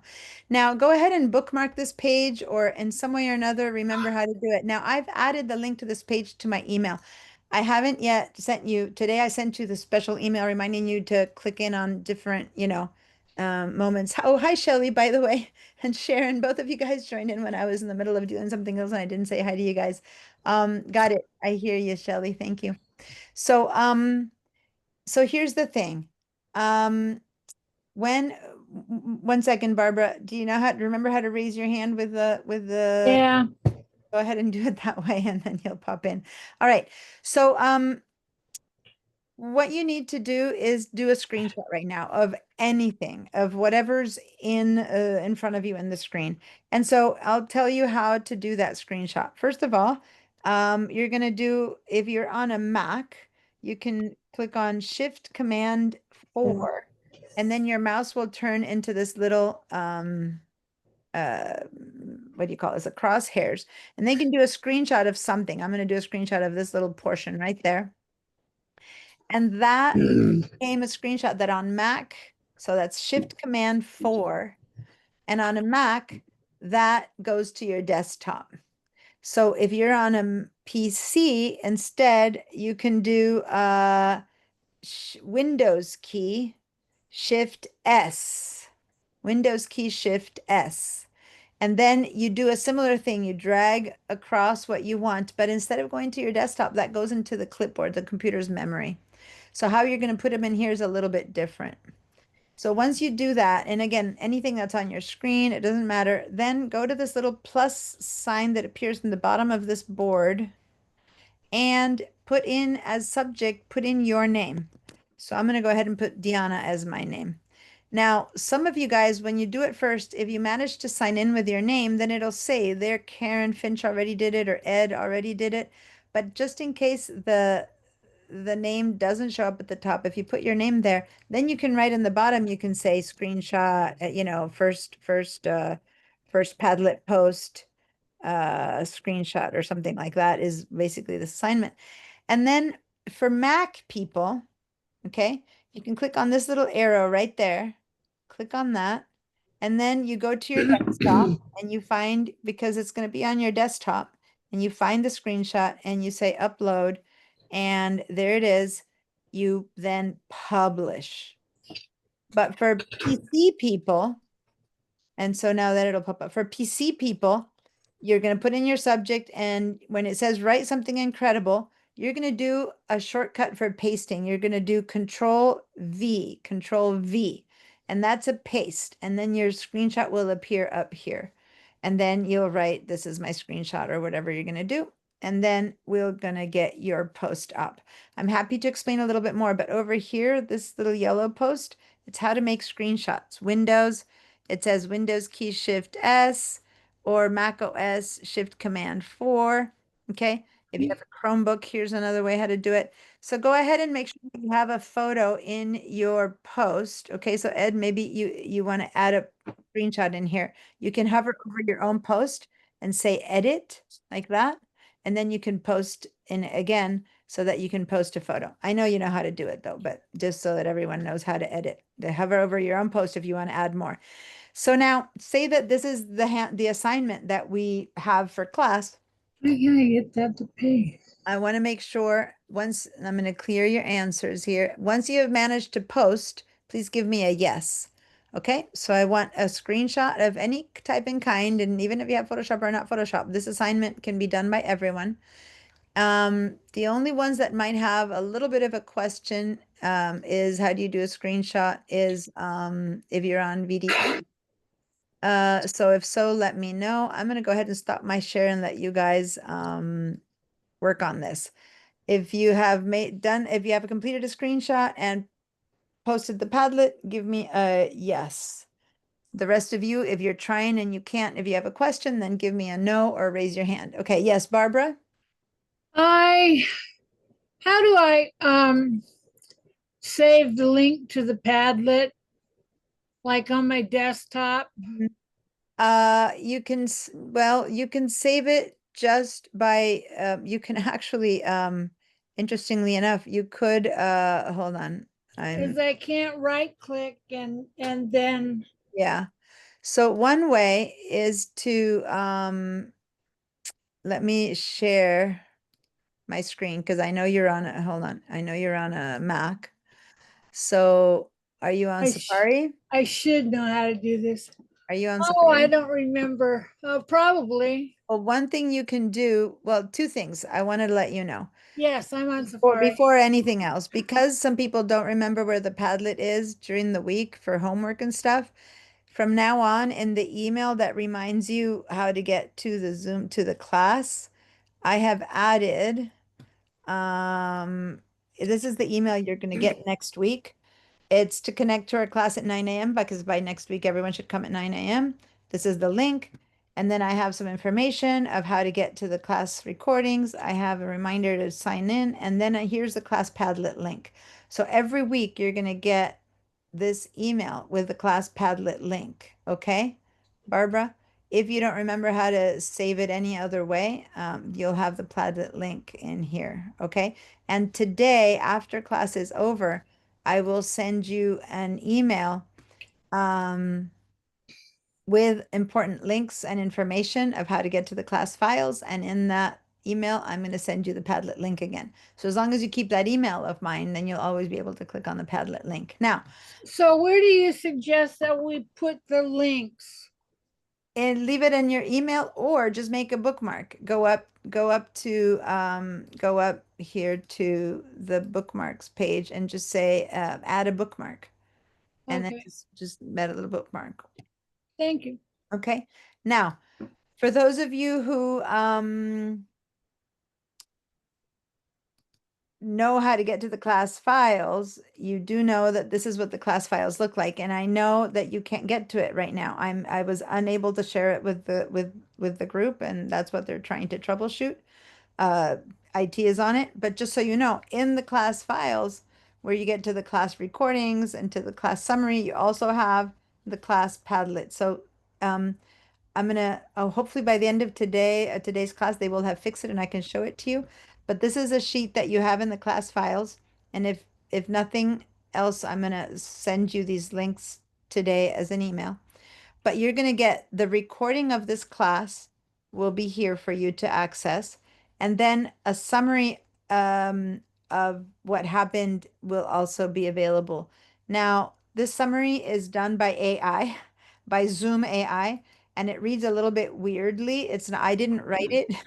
So just so you know, it'll say things like, Deanna introduces the class setup and explains how to use Zoom, right? So this is the beginning of last week. So it's like third person and stuff like that. Deanna explains how to access and downloads class files, et cetera, et cetera.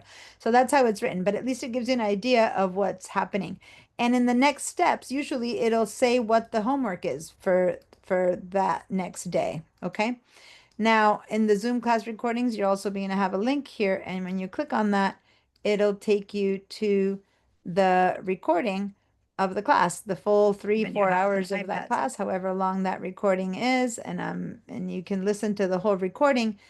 You can watch the whole thing, but you'll have to take notes during the class and say, oh, this seems like something that I want to review. And she's explaining it at 10:30 a.m.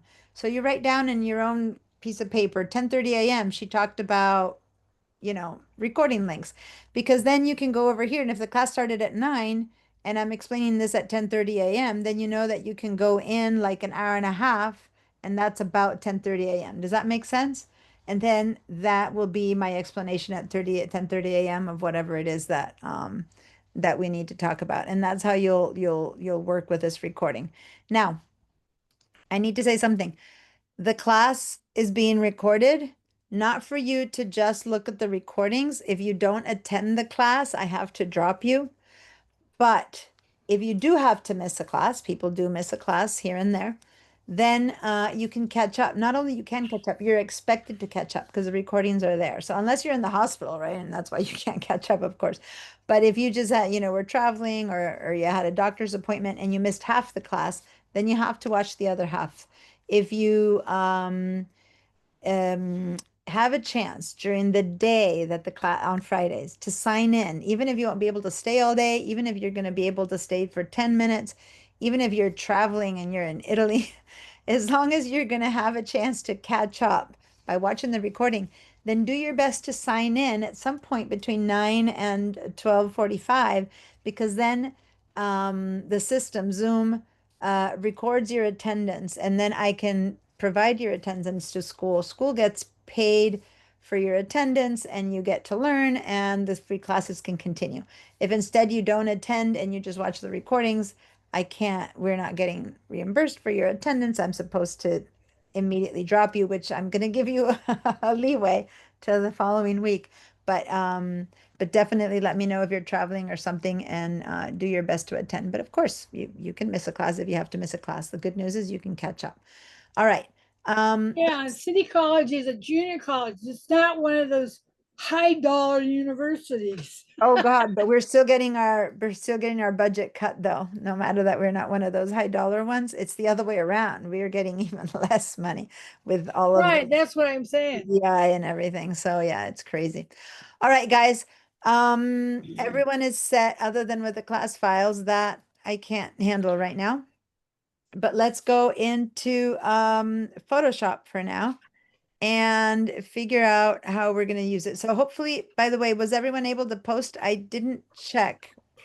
1, 2, 3, 4, 5, 6, 7, 8, You want us to do 9. I don't have posts from all of you guys in the Padlet. So if you didn't post in the Padlet, and I don't want to look at name by name, but if you didn't post in the Padlet, tell me what's happening so I can help you. So that was the first assignment.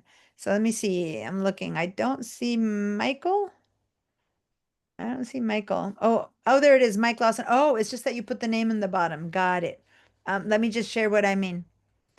send Over it. here, see how it says dependable flamingo? Padlet invents a name for you if you don't give it your own name. Yeah, So I don't like Michael was that. dependable flamingo, which is why over here, instead of the word screenshot, is where you should have written Mike Lawson. I see it down there, really bottom, okay? But go ahead and change the order next time so that I can see who wrote it. So if the school, if like this one says anonymous, which is fine, but she wrote Maria, so I know that Maria posted hers, right? Because I see it at the top. Otherwise, it'll be hard for me to check in there. Okay, if anyone needs more help with posting, let me know. Other than that, I'm going to continue with Bridge and Photoshop. So many of you guys I need had, a little bit of help with the Padlet, please. what's that? I need a little bit of Oh, help sure. with the Padlet. Yeah. What's up? Did you do a screenshot or do you need help with the screenshot first or tell me where you're at or I'll show you to you again. First of all, did you get to the Padlet? I'm posting the link again. Were you able to access the Padlet? I know you were trying to get tech support, so. Are you in the Padlet, Toshi? You're muted, so if you're speaking to me, I can't hear you. You're muted. Want to go to. Toshi, I see your mouth moving, but you're muted, so I don't know what you're saying. I can't help you. There we I go. don't, okay. Yeah. I have to sign up? No. You just click on the link that I gave you in the chat. Yes. No need to sign up.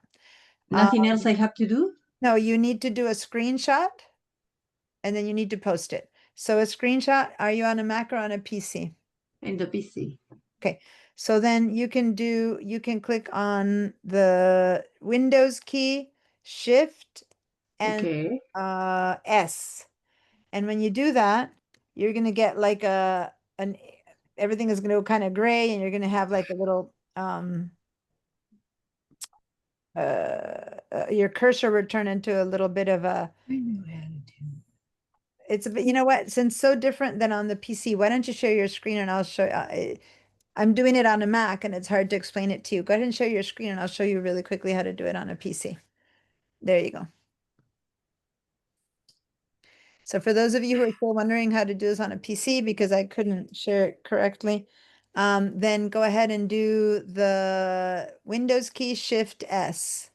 Windows Shift. Shift S. Windows Shift S. Okay, see Okay. how everything went gray? Okay, now your mouse, click and drag across something that you want to screenshot. There we go. And now when you let go, that went into the memory of your computer. So now go click on this little plus sign that you have here. Yep. And now put your name up there. Just write Toshi first. Where'd it go And click again? here where it says write something fantastic. Okay. And now do a Control V for paste. Okay. Control V for paste. Okay. And there the image came in. Now you can write that this is whatever, Yes. this time we don't need to write much, but later you'll be writing what you're turning in and whatever, and then you submit. Okay. And there if you put your name in here instead of Cordius Chickman, then in the future it'll know who you are. It won't ask you again. Yeah, so now you can submit. Okay. Cool. That's There it. you go. That's it. That's it. Thank you. That's our first assignment. Now, during class, we're going to be posting 2 or 3 times a class the work that we're doing. Okay. And I'm going to tell you what to do screenshots of, and you're going to be doing the screenshots of the image, but also of the layers and of the work you're doing and posting it and then asking questions. And then I'm going to give you homework. And hopefully most of you will do the homework. And during the week, the way you'll turn it in is by doing a screenshot of your homework and posting it in here again. Does that make sense? Yes. One last thing about what's in the, I forgot to show you one more thing that's in the handouts. Sorry, in the Padlet. Hold on, which is that I also have two things you need to do. So we're going to do that before we do a break. First of all, this is an article that I need you to read. Some of you have read it. Many of you have taken this class before and you've read it. But if you've never read this article, everyone who's new or semi-new to the class, this is homework. So when you click on this, you can either read it online right here, and it's all about resolution, and then you can turn it off, or you could download it. You can click on these three little dots and download the attachment and then read it at your leisure whenever you feel like reading, if you don't want to read it on top of there. But it's all about resolution, pixels, image size, information that I need you to know before I explain it. Now, I will explain it from scratch anyway, but I also need you guys to have some information of your own and some reading before we get to the place where you where I talk about it. So this is homework for next week. And then what I would like you guys to do now, and then we're going to take our break, is to fill out the class survey. So if you're not on this Padlet page anymore, I'm going to put one more time, I'm putting the link in the chat. Make sure to come over here and then click on this link and it'll take you to a class survey. I'm going to give you guys, normally our break is 15 minutes. This is it's a quick survey to fill out. The most important thing to me is if you have any particular projects in mind in the bottom, things that you really want to work on, go ahead and let me know there. And once you have done that, we're going to continue on the break. So instead of a 15-minute break, I'm going to give you 2 more minutes to do this. We're going to do a 17-minute break. Okay. So let me see what time it is. It's 10:33. So what we're going to do, we're going excuse to me. go ahead- 48. The link takes us to the Padlet, not to the survey. in the Padlet, there's there a is? link to the survey. So in the Padlet, the first box here says, please click out class survey. I guess I could also put that link in the Got chat. Now I put the link in the chat as well. Okay. So either way, one or the other way, please click onto the survey. So now I'm going to put in the chat that after you finish the survey, take a break. So be back at 10:40 a.m. Okay. At 10:40 a.m. we're gonna open up Photoshop and start working with our images. Okay. No, 10:40 is not. No, 10:40 is not 17 minutes. 3 times. Hold on. 10:50. 10:50 a.m. Not 10:40. 10:50 a.m. All right. You guys in a bit more than 15 minutes. Can we just drag that?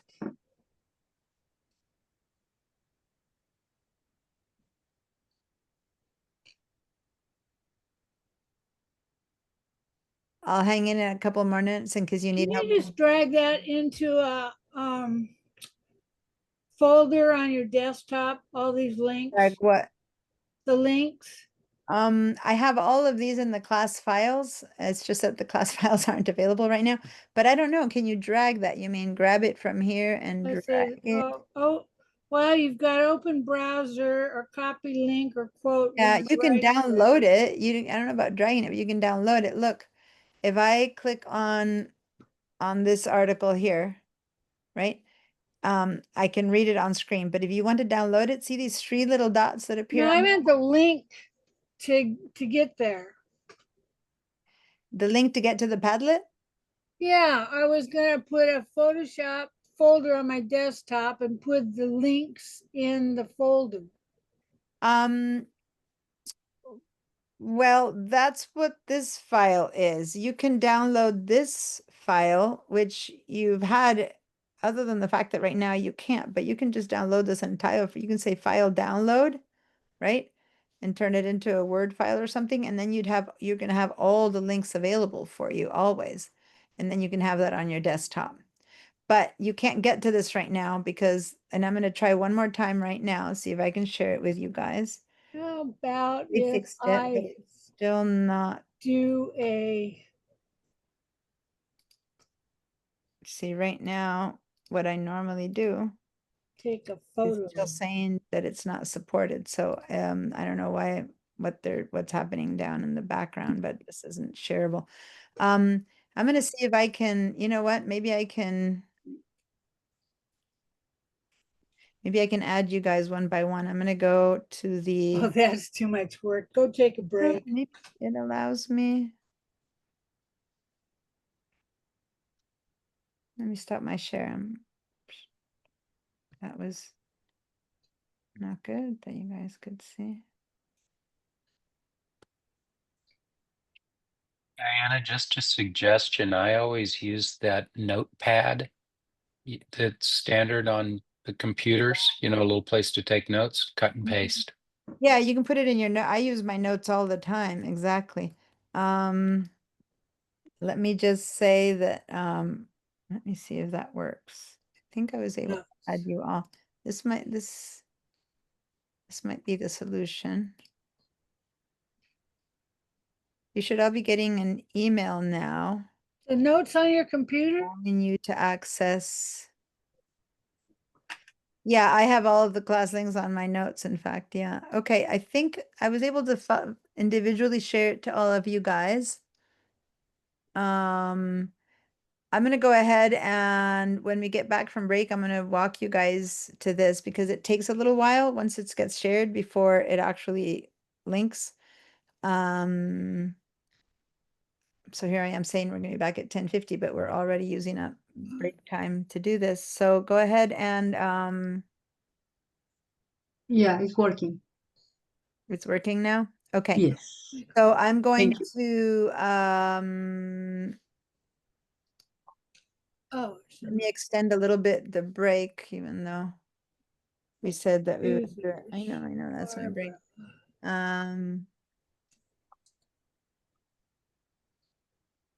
I'll take a zoo, so they're helping with the Adobe.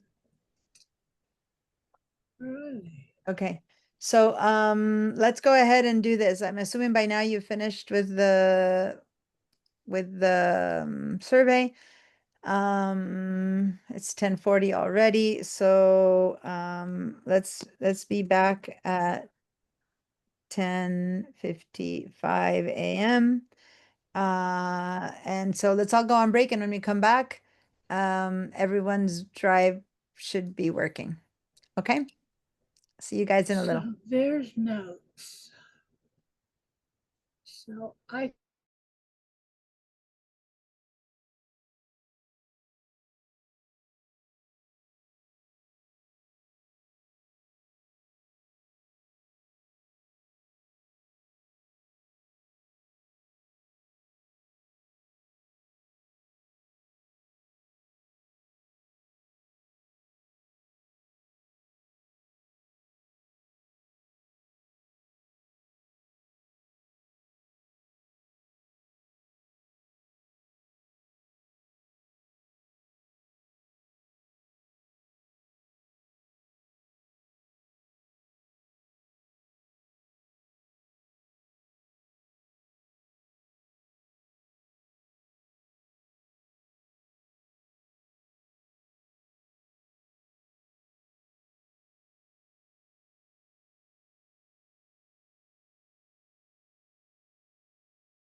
Hi, Ed.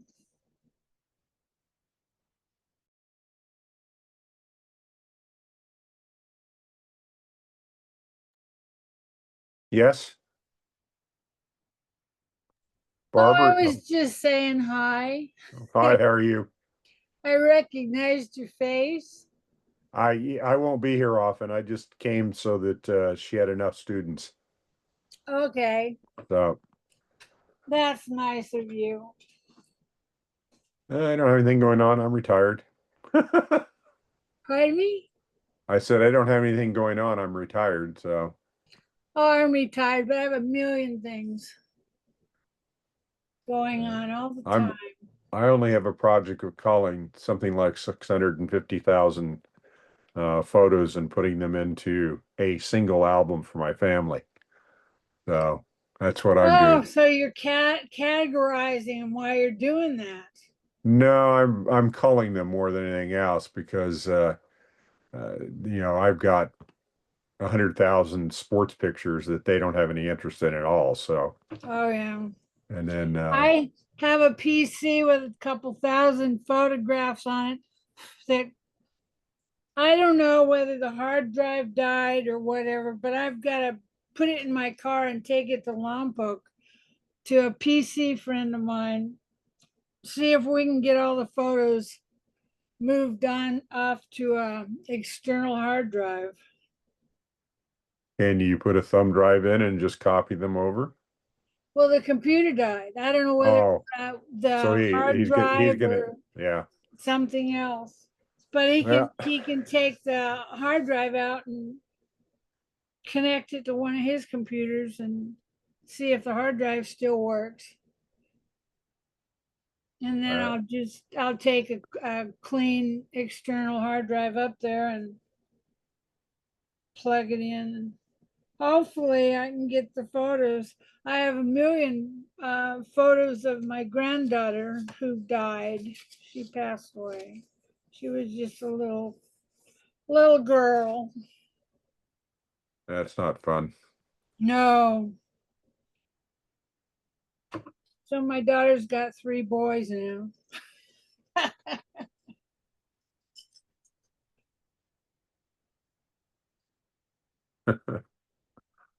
Oh, God. Adobe's at it again. They updated Photoshop and Lightroom today. Oh, I did that with all my Adobe products yesterday.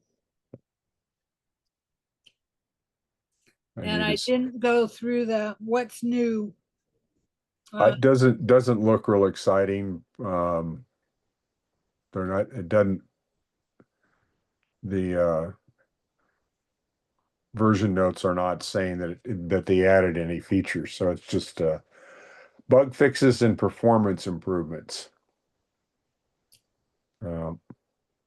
I haven't really had much problem with bugs. I get them occasionally, but Maybe I just haven't tried to do the things that have the bugs. we'll always take better performance and stability, which is the two things they've pretty much fixed. And Well, that's always a good thing. I wish they would do it with their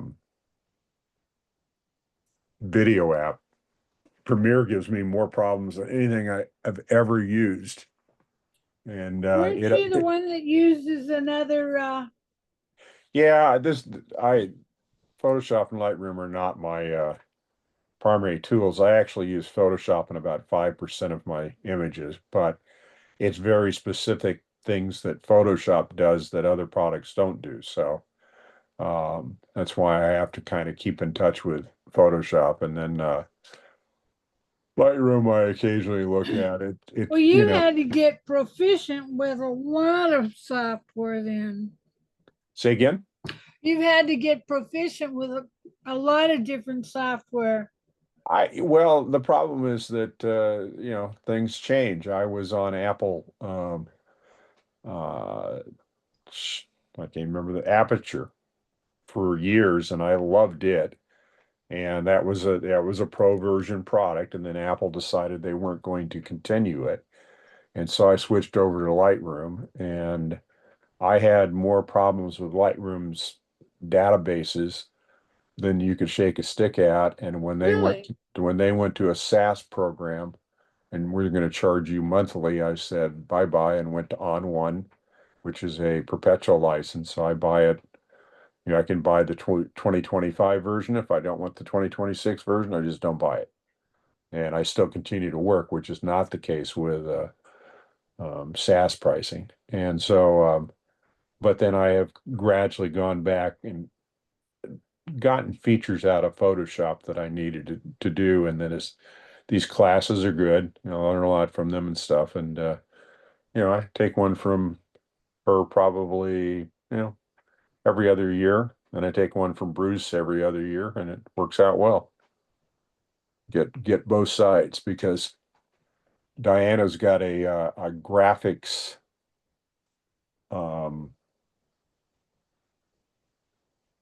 mentality for Photoshop and stuff, and Bruce has a retouchers mentality. So you get different views. For instance, Bruce would have you use Lightroom to go to Photoshop, and Diana wants us to use Bridge. And that's one of the nice things about On1 is that On1 actually allows me to look at all my photos either as folders on my Mac, or if I want to catalog them, I can put them in a database. So I have both options. I don't have that with Lightroom, and I'd have to use Lightroom, I'd have to use Bridge, it just would be a mess. But and then the increases in prices that are coming up on Adobe, I may move away from it totally. I don't know. Next time it comes up for renewal, which will be about a year from now, I'll have to decide whether I want to put more money in it or whether I want to just stay with On1, and because On1 does about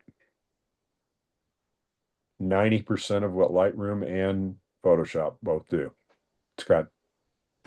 Who put out On1, like On1. ON and then ONE? No, ON1, the number. They are a small company out of Portland, and really nice people. They're photographers. That's where they started from. I don't know whether you know, but my background is software. I actually was a software exec for 40 years.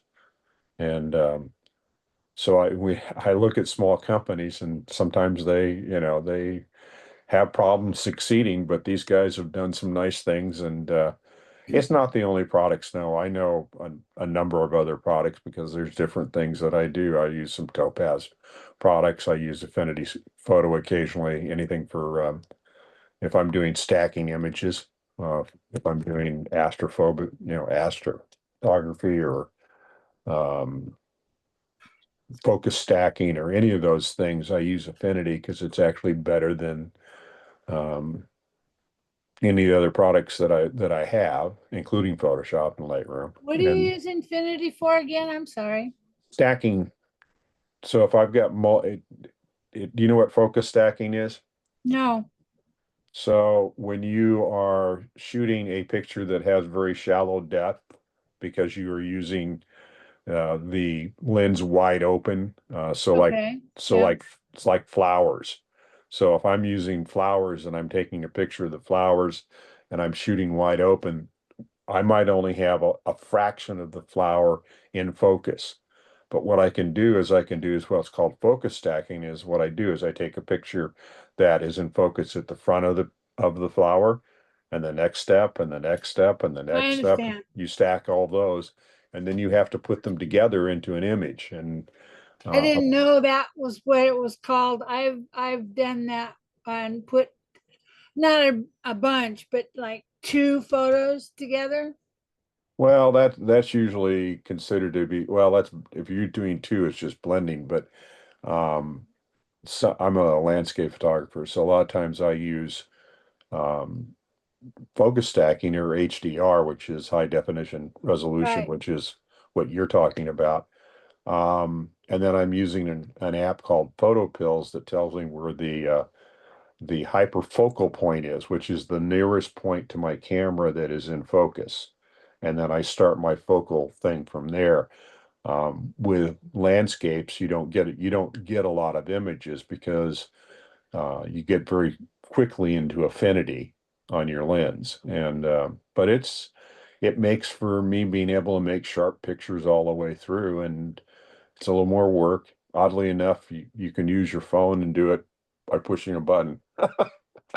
Because Really? yeah, the phones aren't really cameras. I mean, nobody really. I don't use my phone for a camera very often. Well, most people don't realize that the reason the phone images come out as well as they do is because they're actually created by the computer inside the phone. They don't take when you press your phone on your iPhone, it doesn't just take an image. It takes a lot of images and then it puts them all together in one image. And that's, how it does it. And actually the weird thing is Adobe, no, not Adobe. Who is it? It is Adobe. Adobe has a beta camera program that's on Macs or on iPhones and Android phones that is very interesting because it's using different computational stuff than what Apple does. But the only problem is it overheats my phone. It actually shuts my phone down when it tries to do it. So they've got some Oh bugs. dear. They have some bugs they got to get through. I have an old iPhone. I have a 7. And my daughter's she's waiting for the newest iPhone to come out. And then she's gonna give me hers. I like mine. I like the size of it. Hers is a lot bigger. Well, I'll tell you, as I get older and have to wear glasses to see everything, and they are different glasses depending on what I'm looking at. The bigger the phone is, the better it is these days. When the next release comes out, I'm going to actually go for the Max, and because actually I shoot more pictures with my phone now than I do anything else.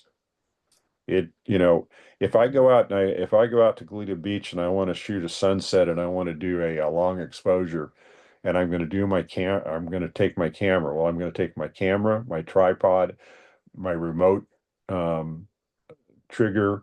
I'm going to take filters. I'm going to have to go into PhotoPills and do a computation on what filters I need to do, and then I have to put them on the front of the camera and make sure they're clean and everything, and I'm going to take the shot. If I want to do it with my phone, I go with the tripod, put it on the phone, aim at the thing, and push a button. Yeah. And where do you Right. get your Let me photo interrupt for a equipment second here. Lou, now? just interrupt to say that break is over. Everyone come on back while we hear them talking. they were afraid to come back because we were talking so much. No, come on back, everyone. If you normally turn on your videos, turn them on. If you I was picking his don't, then give me a brain. yes. And yeah, you guys can keep talking for a little bit. I'm swallowing my last little bite of my I've been up since 3:15 a.m. where I had to take my husband to the airport. So this is my breakfast, which is hours Oh, ago. you and me both. I got up about 4:30.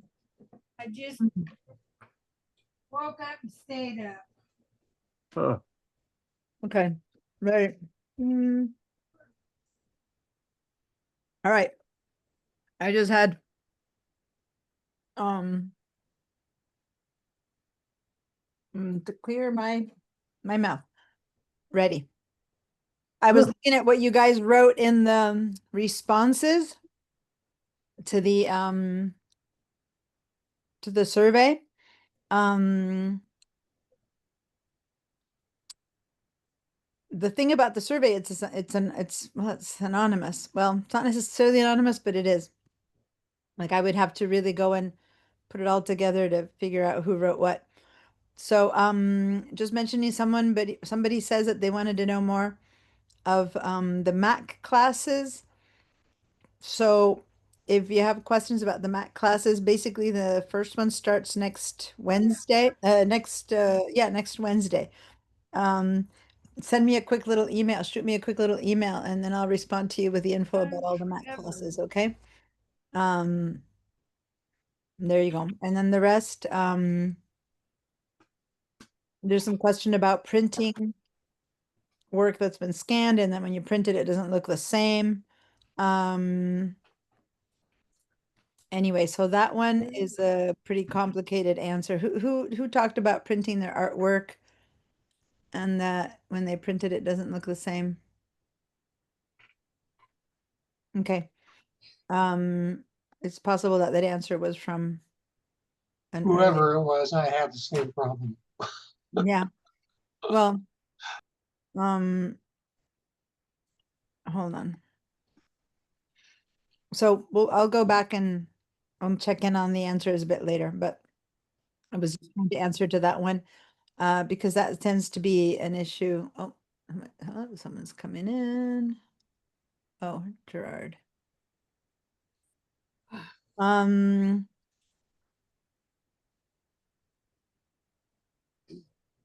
Pending before upgrading. Oh, some responses. Oh, because I had to upgrade my forms and some responses didn't get recorded. That's not good. Okay, I'm going to stop there for a minute and keep working, and then I'll deal with some of the answers to your questions. Okay. That's great. So yeah, so some of you guys might have been listening in or not, or you were out there doing your thing. During the break, Barbara and Ed were talking. Some of the people here sometimes are very experienced, and some of the people are very new, and I just want to make sure no one gets intimidated either way, or disinterested either way, because it always works. But Ed also uses all these other programs. And so sometimes he'll be like, oh, well, this is better here, this is better there. And yeah, there's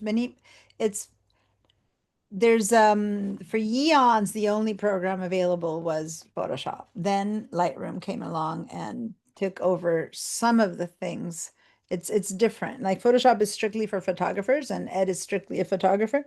Photoshop is also used by anyone that has to work with images, no matter what. Of course, I'm a designer, so we use it also I'm a photographer and designer.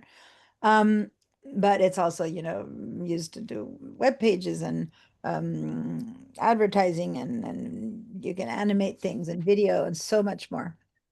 But then there's little companies that he was talking about who started doing certain things that Photoshop wasn't working on individually. And so for a few years, Photoshop began to be falling behind until they finally figured it out and decided to get their act together.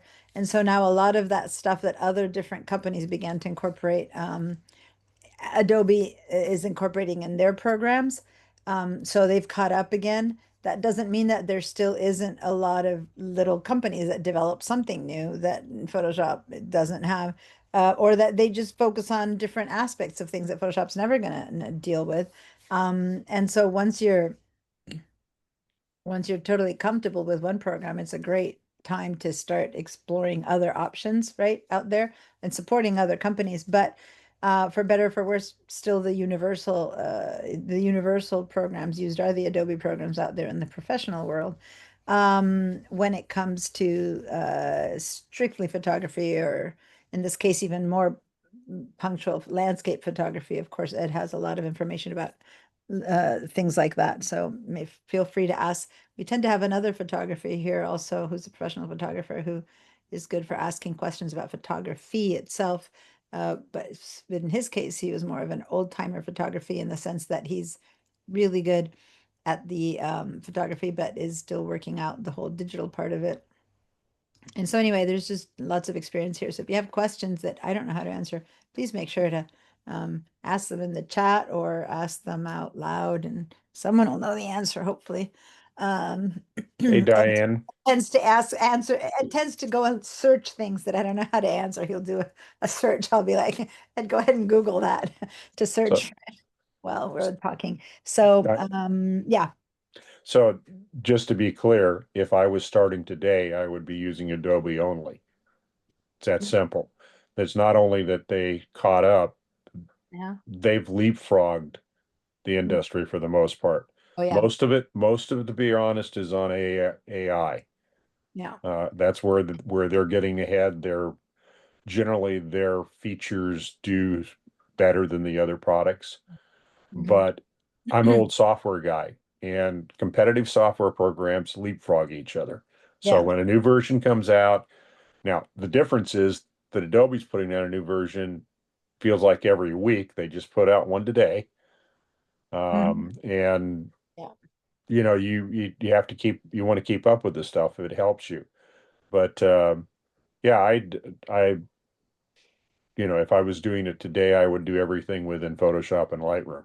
Yeah. Um, Guys, I'm and sharing my screen now, so go ahead so and make sure that your Photoshop. I just want to make open. people clear that, because Yeah. when I bring up another product, it's because Oh, yeah. Because it happened back at version 6 of Lightroom, because I felt that they screwed us up. And Yeah. so I said to hell with Adobe, and I went out and found a different solution. Yeah. And you know, Well, they've come we're back. not talking Lightroom yet in this class, but for those of you who are interested, there's other Lightroom classes. And basically, if you're only strictly trying to do photography and nothing else, and you're a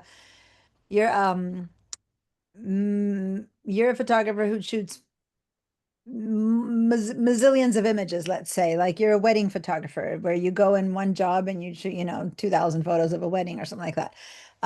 Lightroom is really good at crunching through multiple photos of the same lighting situation, things like that, because then you just kind of apply one change to everything. And the Photoshop is where you go in and you really do all the minute stuff that you can't do in other programs. And so we're going to be trying to distinguish why and when you would want to use one or the other.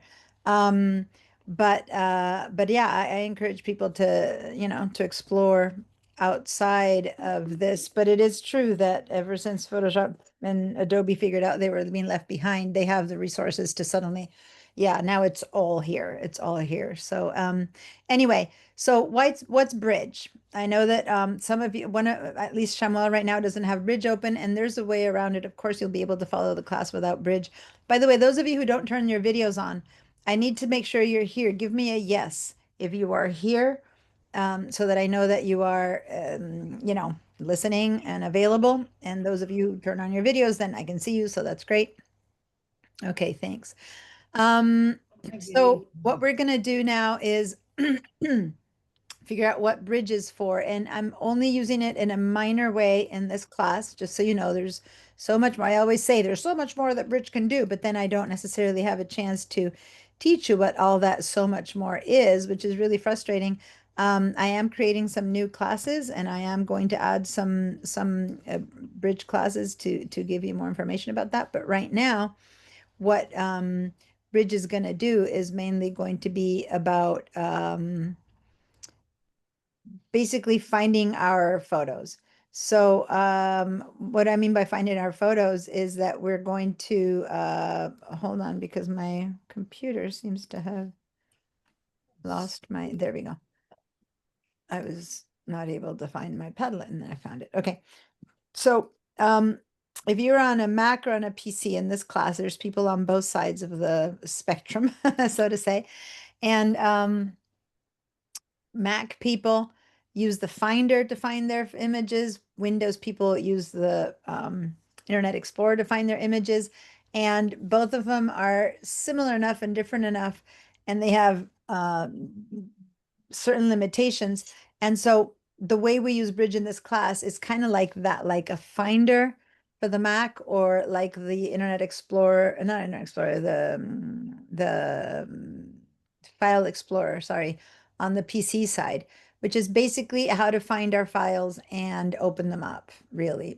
And we also do some work with a little bit of work with Camera Raw inside of Bridge. So this program that I'm just showing you here right now is Bridge. And we have managed to get access to the class files. So I'm going to go ahead and have us do that. I do want to start with Photoshop though. And so since I kind of decided that we weren't going to do that today, maybe what I'm going to do is I'm going to wait till about 10 minutes, 15 minutes before class is over. And then I'm going to take you guys to the class files. What should I do? What should I do? So let's just do for right now, since I had said that I was going to just have us do Photoshop. I'm going to bring you back to Bridge at the end of class. That way people who already know how to find their class files in Bridge can do it. And the ones who don't can stay and I can help you with that. Okay. Because there's like some of you guys already know how to do it. And then there's the people who've never had these files before. So let's just go to Photoshop. So everyone just open Photoshop right now. I mean, keep Bridge open and we're going to use it towards the end of class, but for now, open Photoshop. And in Photoshop, we rarely start with a new file because we're not creating something from scratch. I mean, there is a chance to do material with brushes and art and stuff that you would start with. But 99% of the times we open something that exists. So let's go ahead and click on open. And if you guys downloaded those files that I emailed you, then what you would have right now is that you would have all your files in the downloads folder. So be it the Finder window that I'm showing right now, or be it the Mac PC or whatever, just click on your downloads folder.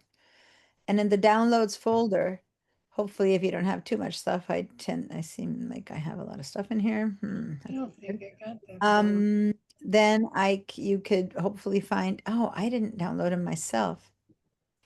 Really. Yeah.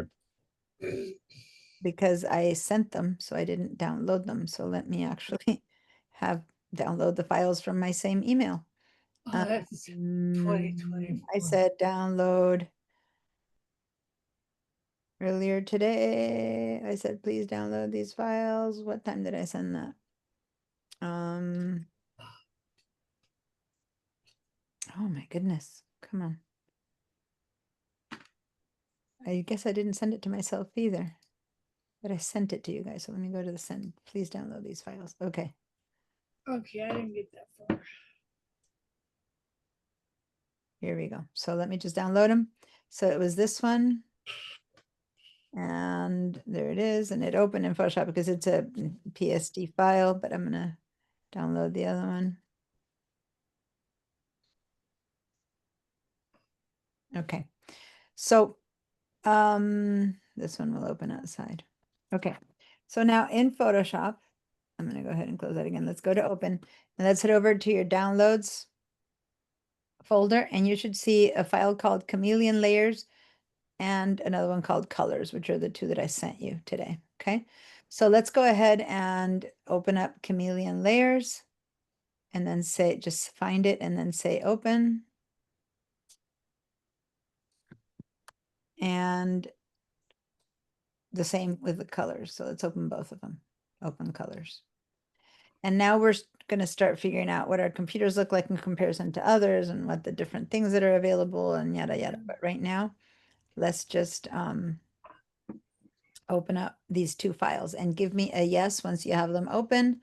And let me clear your answers though. Okay. So give me a yes once you've opened the files. And if you're having issues opening the files, can't find them, don't know how to download them, anything that's happening that's not letting you open them, please give me a no or raise your hands for help.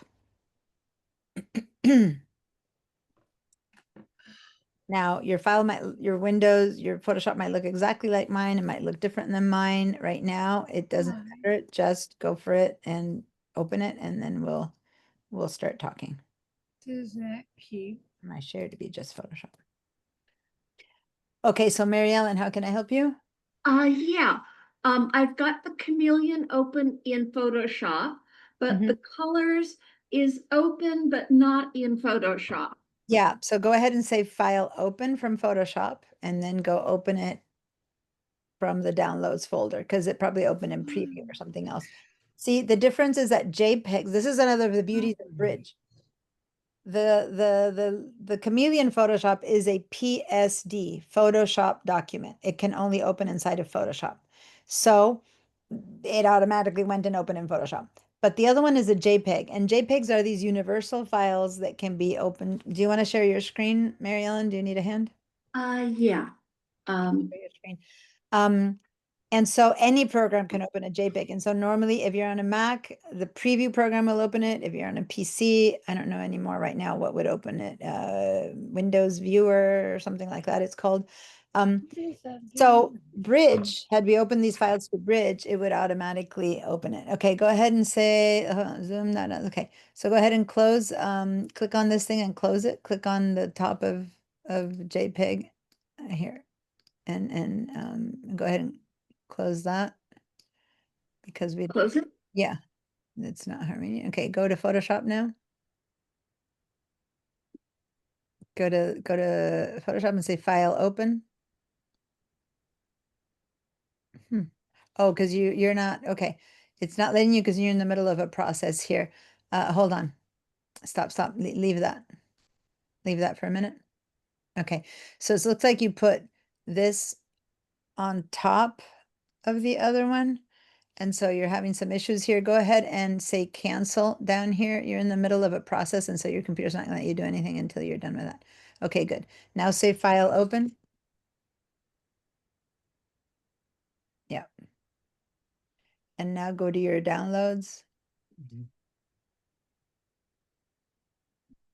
And there's your colors. Just grab one of them, you download it twice and say open. And it'll open inside of Photoshop. That's one of the beauties of Bridge is that any JPEG that you open opens automatically in Photoshop from Bridge because Adobe knows that JPEGs are something that you would work. They are raster files, they're pixel-based images, which is what Photoshop is good at, and that's why we would have avoided having to open this way. But for now, this is good enough. Go ahead and change that to a yes. Anyone else who hasn't given me a yes, I'm going to ask you individually if you were able to open it. So remember, when I don't hear from you, I reach out. Okay. So let me see. I always, if I ever call your name and you've already opened it, but you've given me a yes on your other computer, then just let me know. Oh, no, I said yes. But for example, Maria, I don't see a yes on either one of your computers. So were you able to open the files? You're in VDI. It might be a bit more complicated. Do you want to share your screen? I can help you. Yeah, there you go. I see you raised your hand. Share your screen. Okay. Maria, you're funny looking. Okay, so let's head over back.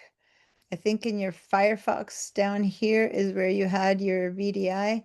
And the thing about VDI, if you didn't use it for a while, it might have, yeah, there we go. It might have, okay, so click this little tab to close it. Yeah, there we go. So now say open. Sometimes VDI just disconnects if you haven't used it for a while, so hopefully. Okay, so on your computer, yeah, because you have to go find them, and then we downloaded them, so go to downloads. And here we go, Chameleon and colors. So go ahead and you have to open one at a time.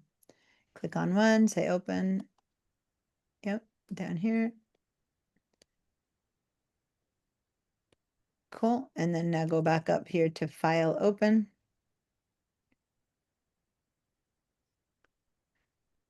And then open again.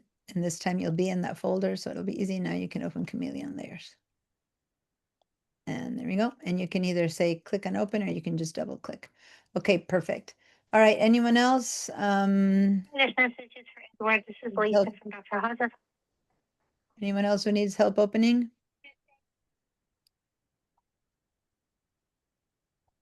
Barbara?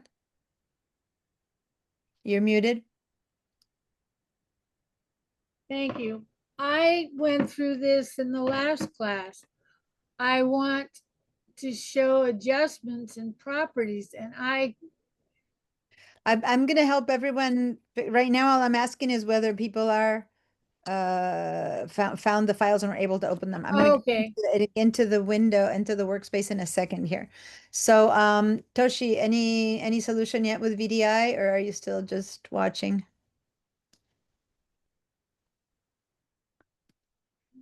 You're muted, but it looks like nothing yet.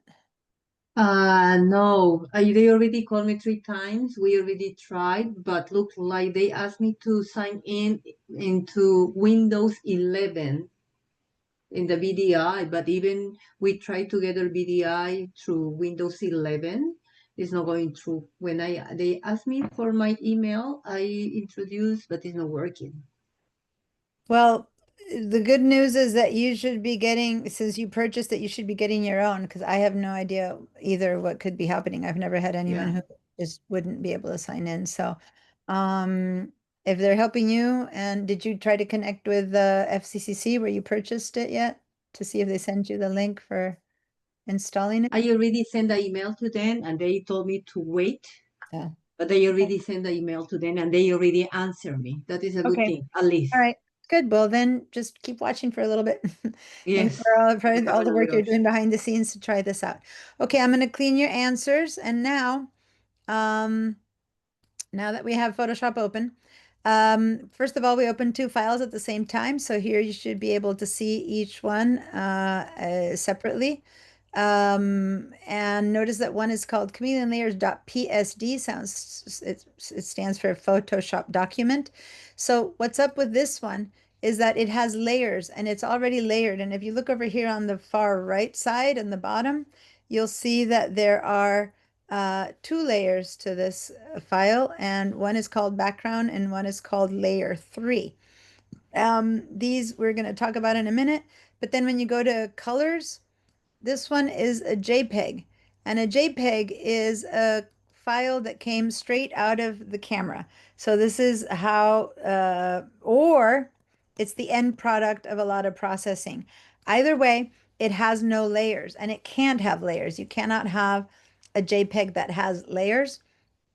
If you happen to have layers here and it says Jacob, it's because you haven't saved that yet. Once you try to save it, it won't save as a JPEG unless it squishes those again. So a JPEG will always have to be just one layer. So they are two very different kinds of files. Usually we start with a JPEG or a RAW file. We're going to talk about RAW files in depth next time we meet. But 90% of the cameras out there, phones out there, but I wouldn't say cameras. It used to be that people had their little point and shoot cameras. Now people who have cameras usually have cameras that can shoot raw photos. So that's why we're going to talk about them in the future. Well, next week. But everyone who's using either older fashioned cameras or their nice cameras, but they have them set it only doing JPEGs, or their phones, what they're getting out of the camera is a JPEG or an HEIC, which I have some samples of that in the class files. So we're going to get to that later. But for now, let's say that JPEG is a universal type of pixel-based image. So everyone head over to colors for a second. And what we're going to do is we're going to look at these good old pixels. And to do that, we have to zoom in. If you notice down here at the very bottom of my screen, it says that this image is zoomed into 33%. Depending on your computer, your screen resolution, you might be at 27 or at 65. Whatever your computer is showing you at is where we're going to start. We're going to hold down either the command for the PC, for the Mac, or the control for the PC. Okay, so on a Mac, the command key is equivalent to the control key on the PC. So if you're on a Mac, hit the command and then go to your keyboard and tap the plus, the one, up there by the numbers. And as soon as you start doing that, you're going to start zooming in. And as soon as you zoom in, you're seeing less and less of the image, but at some point you're going to get to the place where you're going to start seeing some little boxes. And here we are, I got to 1200 and I'm seeing all these little boxes. I'm going to go ahead and back out by doing the same thing, but clicking the minus, command minus, minus, minus, minus. Now there's not too much to see on these pixels because they're all pretty flat. So it'd be more interesting to do that same thing in the Chameleon file. And so control plus, control minus for the Mac, for the PC, command plus, command minus for the Mac. And then there's much more interest to these little pixels because these have texture and color. The other ones are just flat bars with no texture. But look at what happens when you approach the belly of a chameleon. These are the pixels. Each one of these can only have one color. And these are the pixels that are, if you want the cells of an image, it's the combination of millions of these pixels that give us the information that that we can see in our photos. So now I'm going to zoom in somewhere mid-ish way. And now I want to move sideways. I want to see more of what's there. And you have a mouse or a pad that allows you to just kind of move sideways. That's good. But otherwise, in Photoshop, a good shortcut is holding down the space bar. When you hold down the space bar, you get this hand, which then you can click and drag. And when you click and drag, you can move around the image. This is called panning. And panning, as opposed to moving the image. I'm not moving the image. We're going to go to the move tool in a minute. This is just panning around. All I'm doing is just kind of moving around that image, but I'm not changing. I'm at 6,400 percentage here. I'm going to go down to like 1,200 percentage. And then when I click and drag to pan around, I'm just kind of going all the way to his eyeballs, to his little beard or fur, to the little cricket, or a little lunch here, dinner, who knows. Okay, so that's basically what I'm doing. What's that? How are you moving around? Holding down the space bar. Thank Hold you. down the space bar, you get a hand, and then you click and drag your mouse or you move your pad around. For some of you guys, though, if you have a laptop and just using your touchpad to scroll up and down, that kind of does a similar process. And then on the touchpad, you can also like put your fingers together or put your fingers out to make things bigger or smaller. Thing is, though, I really don't recommend using a touchpad for Photoshop or for anything that you need fine motor skills, dexterity. I highly recommend either getting a mouse or think about getting a graphic tablet. And don't have the time today to show this to you, but I have a Wacom Padlet here, which is what I use. Hold on, I have a bunch of stuff here that is in the way of my Padlet. That is a way to move your mouse around as if with a pen, if you want real control. But trying to do Photoshop with just your fingers on however sensitive the touchpad is quite hard. So I recommend trying to attach a mouse to your computer. Anyway, so these that we've just met are pixels, and when an image has pixels, it's a raster image, pixel-based image, raster image, and this is what you get out of a camera. But a camera could also be a scanner. So you would also get a raster-based image from a scanner, a phone. Okay, those are all going to give us pixelated images, and there's good or bad news about them. But when you head over here to this one, that's the colors image, and you zoom in.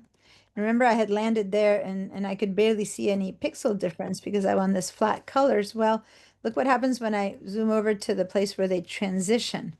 And in the transition of colors, that's where you can see that nothing in Photoshop, nothing when it's pixels is a straight line. Even though it looked like there were straight lines between these colors, this is actually the transition area is as straight a line as you can get, which is not very straight, because even in the brown lines that are the straight, you'll see pixels of different colors. So you can never get an absolutely straight line unless you use a vector tool.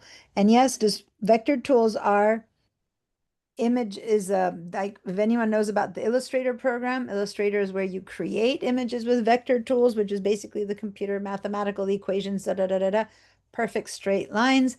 You have vector tools in Photoshop that you can use. But again, that's outside of what we do with regular images. It's more in the design. And when I teach the Photoshop for the web class, and when I teach the digital design techniques class, then I teach some Photoshop tools that are more for design-based information.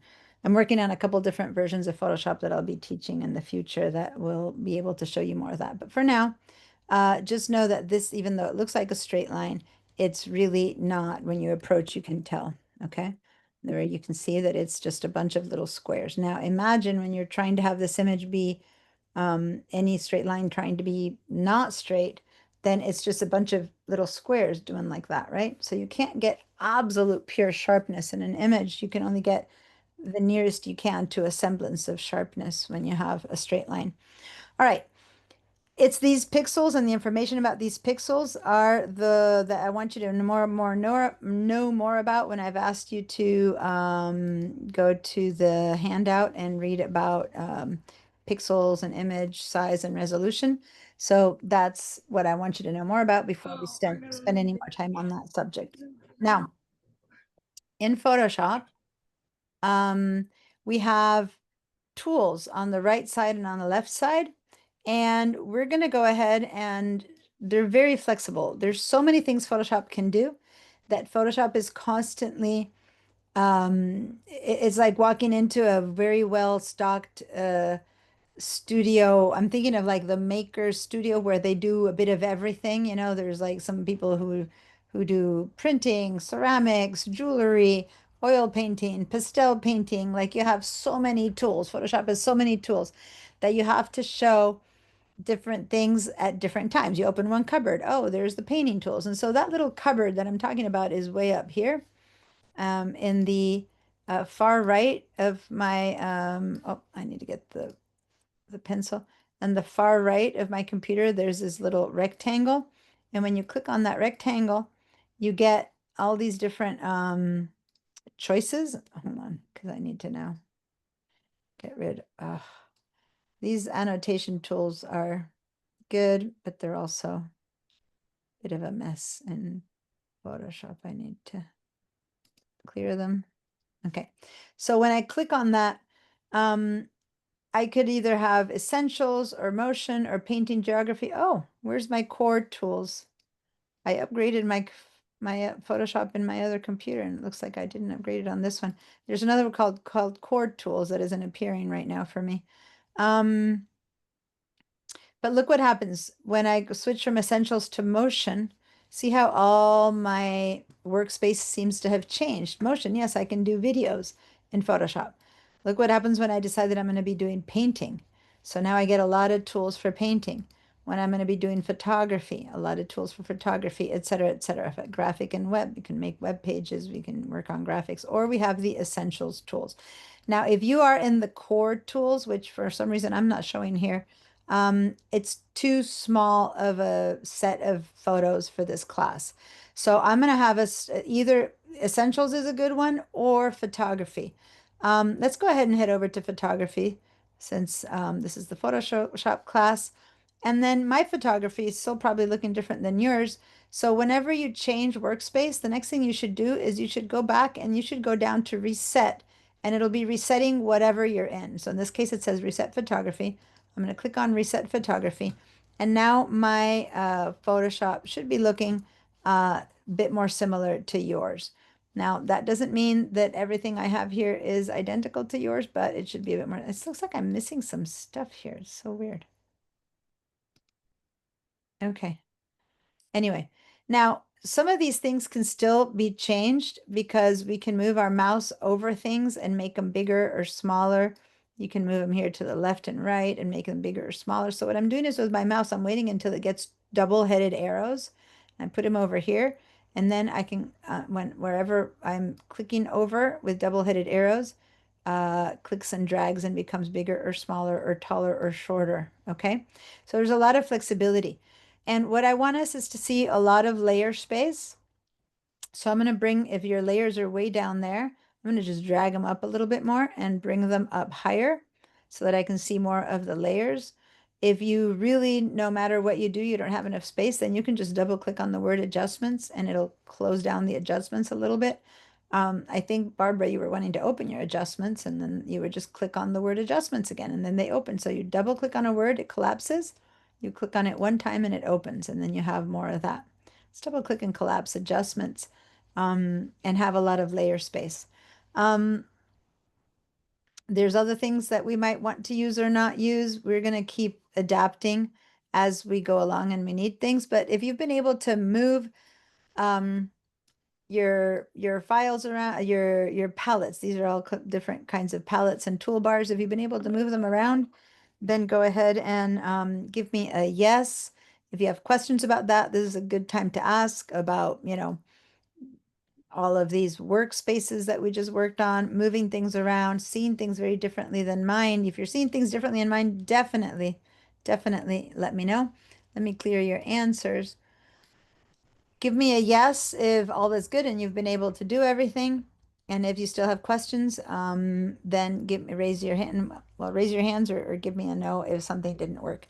Now, I'm going to keep talking. So while you're answering, over here on the left side, the toolbar, changes as well when I change these workspaces. So if you put your mouse for a second, keep your eyes focused on this area here of my toolbar, for example, just to point out to one. Look at that, at mine. And now I'm going to change from my photography workspace to my essentials workspace. Boom. Did you see how these changed? Now I'm going to change to my motion. Did you see how those changed again? So these are harder to see that they're changing because they all stay in one line, but they're also changing. I'm going to go to graphic and web, and again, they've changed, right?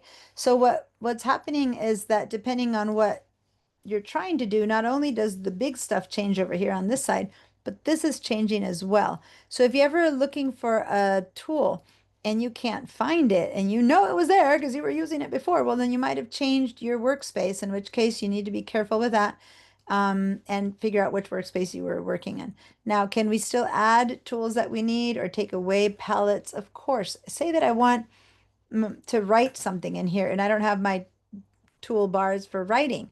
Well, all I need to do is I need to go up to the word window, and since I'm on it, let me just share my entire screen so you can see this better. I'll head up here to the word window, and anything that's showing up here that doesn't have a check mark on it is stuff that I can open. So say that I go ahead and go up to window and choose character, and then boom, all my character tools appear. These weren't out here before. I don't know if you guys noticed, but there was nothing here before, and now suddenly we have these character tools. Let me reset photography and show you that again. The character tools were not here. The last thing you saw was this little stamp kind of thing. So when I say window, character, and these appear, now they can be opened and closed like a little cupboard. And now I've got my character tools that I just set up for myself. What if I go to window and open my brushes?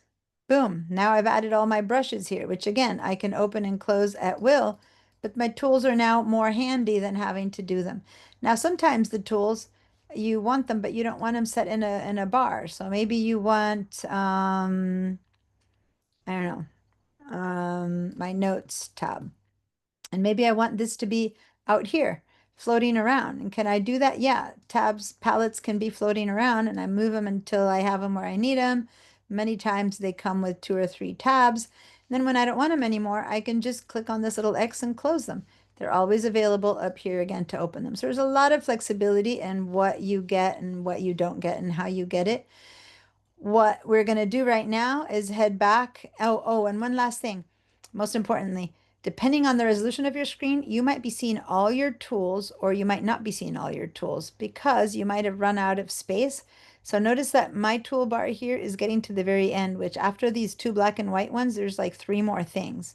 If you don't see all of this, if yours cuts off somewhere before that, then you might need to go over to this teensy little double-headed arrow there and click on that and double up your toolbar so that you can see all of the things, because depending on your resolution, you might see only half of them, in which case you need to double up. Okay, and then this is either one long string for them or doubled up. If you do have them doubled up, it's going to be left column, right column, left column, right column. So when I do this, that's basically 1, 2, 3, 4, 5, 6. So the eyedropper is the 6th one.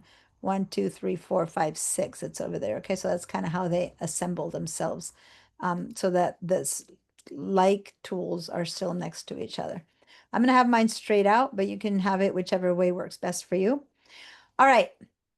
Seems that most of you have said yes. I'm going to clear your feedback. Was there any question left before we move on to using these tools? Nope. All right. Isn't it not the right time to say properties? Properties? To be able to show the properties on the right-hand side? On the right-hand side here, the properties you mean, or not sure what you're talking about. Well, you have a properties panel? I'm not sure because there is a properties panel in Illustrator and in InDesign, but here you would have to like pull it open separately. Here's the property. oh, okay, no problem. Okay. The last thing I'm going to show you is this little guy here, right there. this is the newest bar, but now it's already about 2 years old. I keep saying 2. One of these days it'll be 3 or 4, but I keep saying it's about 2 years old. Which is the contextual taskbar, and it tends to pop up somewhere around there. And what it's doing is it's saying, well, if you are using this tool, then and you're working on this layer, then maybe this is what you might want to do. So it puts here like the top 5 choices that you might want to do according to what they think are the most popular tools. That doesn't mean that it's everything, but many times it is what you want to do. So you might find some things here other than anywhere else. Also notice the last toolbar that I'm going to show you is this top one. That one's the control panel. Each time I change tool, the options for that tool change. So say that I'm on this tool. See how everything here changed? If I'm on this tool, everything changed. If I'm on this tool, everything changes, and so on and so forth. So depending on the tool you use, you might need to modify it. The perfect example I have is if you choose a paintbrush right there, well, then over here you can modify it to being a fat paintbrush, a thin paintbrush, a fuzzy one, a sharp one, et cetera, right? So that's an example of choosing a tool and then still having ways to modify your tool up there before you apply it, okay? And thus, if you look for something here, it'll ever be different no matter what tool you're in. You always have to pay attention first to the tool you grab. So basically the workflow is choose your tool, then go up here and choose what you want that tool to act like, and then start applying it. And when you start applying it, you might need to use these bars over here for different parts and pieces, okay? All right. So now let me reset my photography because I opened a bunch of different things and I want us all to start with the same place. And I'm going to close down my histogram and I'm going to pull down this so I can see more layers. And now I'm ready to get some work done. Barbara? I got rid of the I can't say it. So if you want to find it, go to window How and do go I- all the way down. Oh, is it window? All the way down here. If you don't have the contextual taskbar, Well, go to window and click on it and the check mark will turn on and the contextual taskbar will appear. Okay, I just want to know where to turn it back on. I Yeah. don't usually like it on. Yeah, for those of us who've used Photoshop forever, it's like, really, we know where everything is.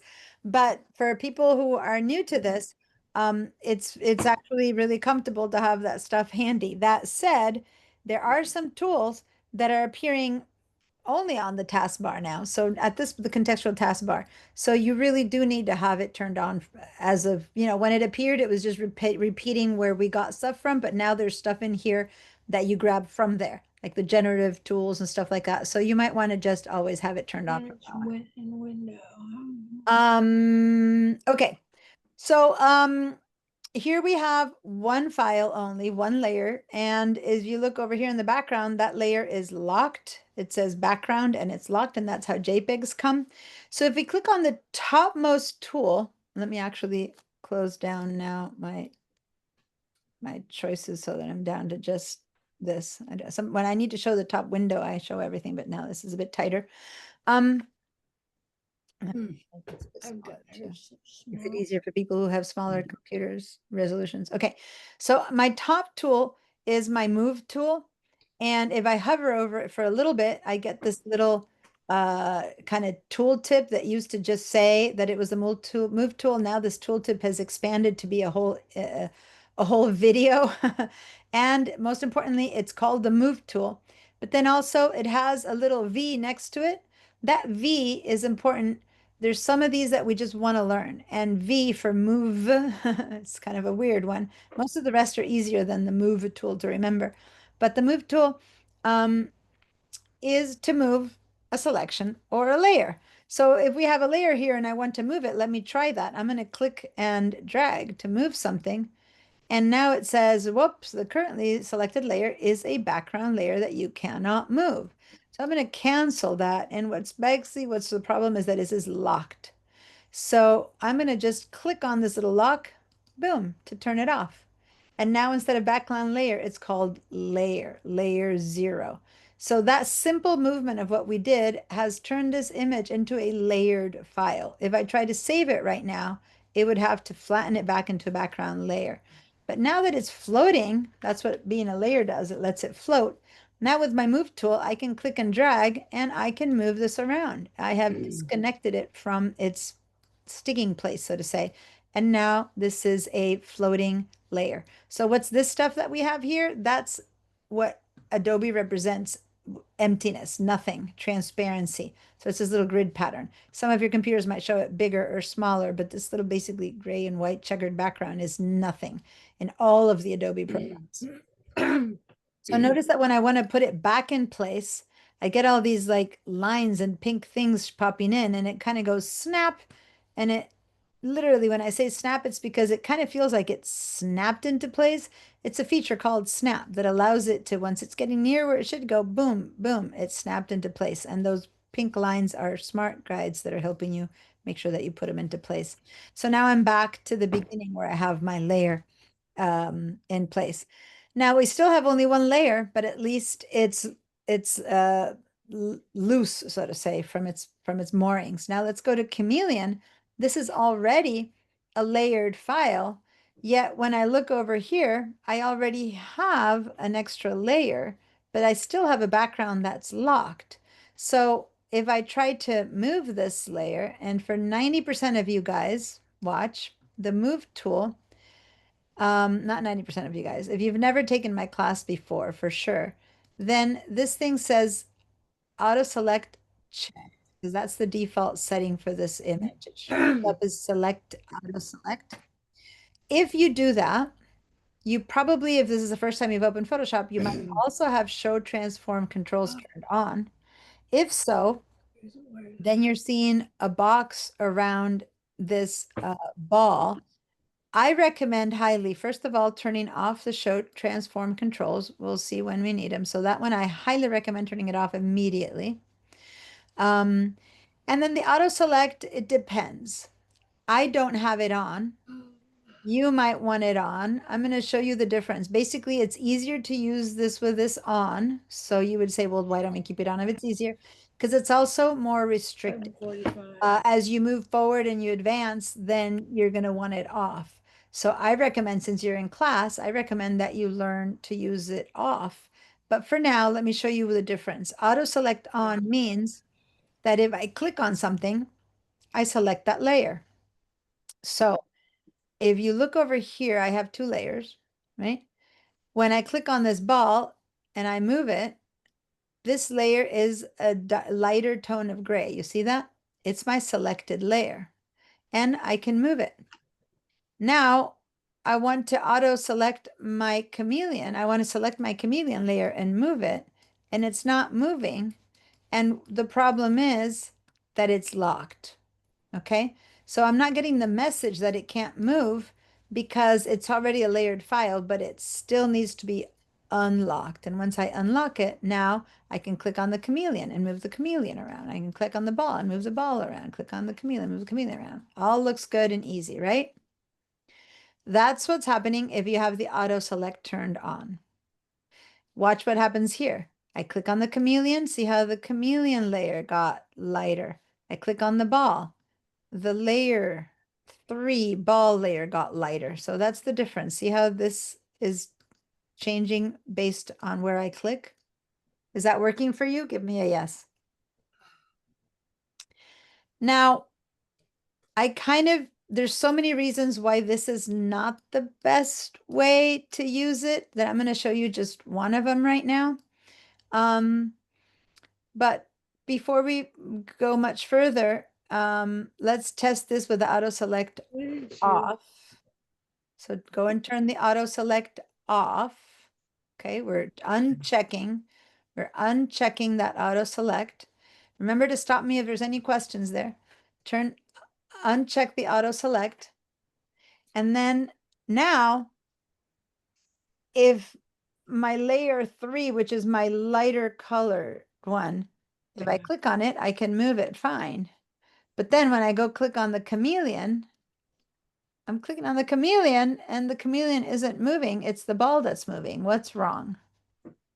Well, now with the auto select turned off, You have to select the layer that you want to work on the layers panel. So if I want to now click on the ball and move it, but then I go click on the chameleon and try to move it, why is the ball moving if I'm not even touching it? And that's because I've selected. You're on that layer. Now this is crucial because if I want to now click and work on the chameleon, I'm going to have to click first on the chameleon layer, select it, and then I can move the chameleon layer. So I'm going to select the chameleon layer and move it, or I'm going to move the ball by selecting the ball and moving the ball. Does that make sense? If this worked for you, give me a yes. Barbara, your hand is up. Do you have a question? I figured it out. Thank you. I'm sorry.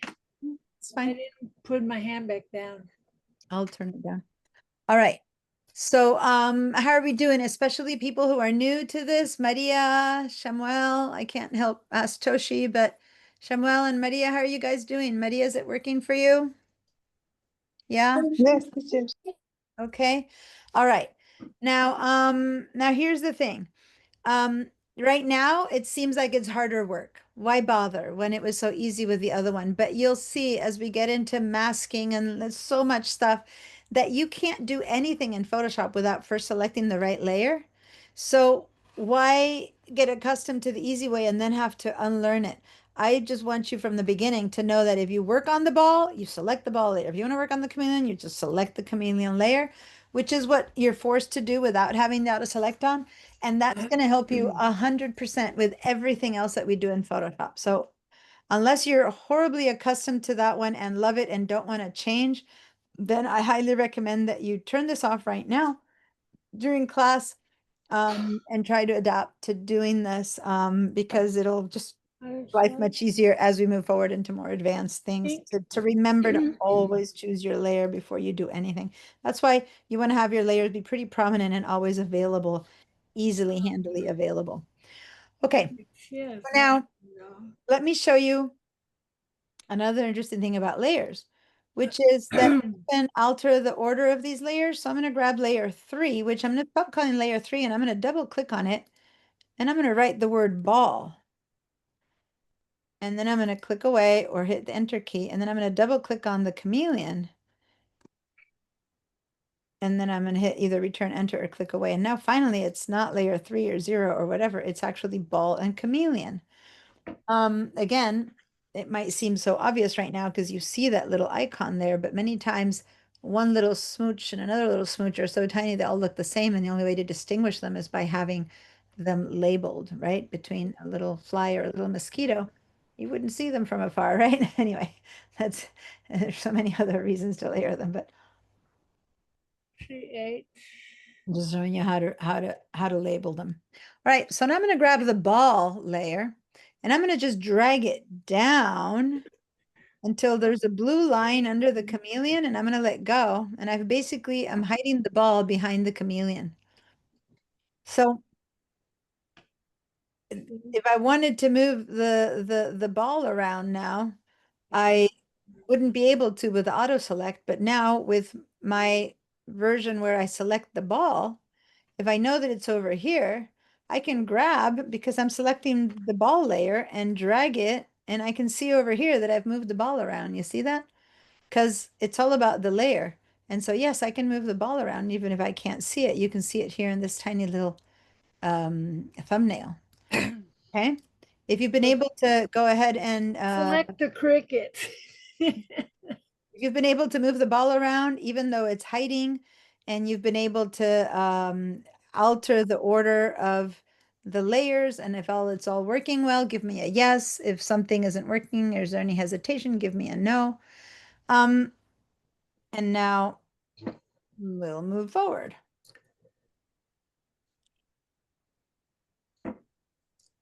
I want the chameleon. Remember to stop me the moment. I know that many of you have done this before and it's not too new to you. Oh, when you put especially the chameleon in front of the ball disappears because of the pink background. It's a full-on background. So now the task that we're going to take on today is saying, well, I want the ball to appear behind the chameleon, because right now the ball can't appear behind the chameleon, right? But if you try to put it behind the chameleon, then the pink background is fully opaque layer, and thus you can't see the ball. So how can we see the ball behind the chameleon, even if we keep that pink background? So for those of you who are a bit more experienced in this class, can you think of what we can do to put the ball behind the chameleon, but not lose the pink background? Separate the chameleon from the background. That's the perfect answer. We're going to separate the chameleon from its background, okay? We need to have layers where the chameleon is not flattened against his background. Right now, the chameleon and the background are one. Let me just put the ball behind it. It's one image. This chameleon might have been photographed in front of this background, or someone might have like taken the background away and put in a pink background behind it in post production, which is what we're doing here. It's post production.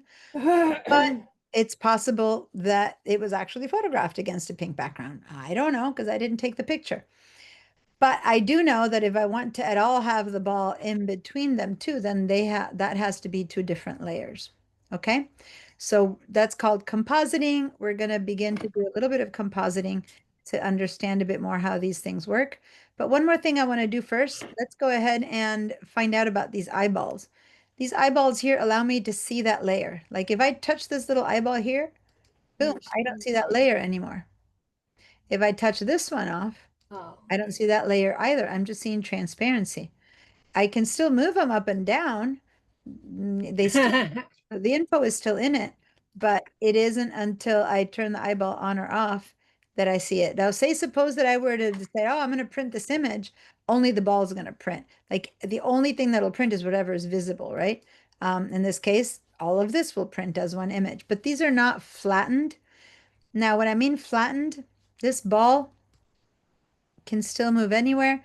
If I were to flatten this image to turn it into a JPEG, these would get smushed together as if I had glued with, impossible to disseparate glue the ball onto the chameleon, and I would only have to tear away. Basically, I've lost half the chameleon.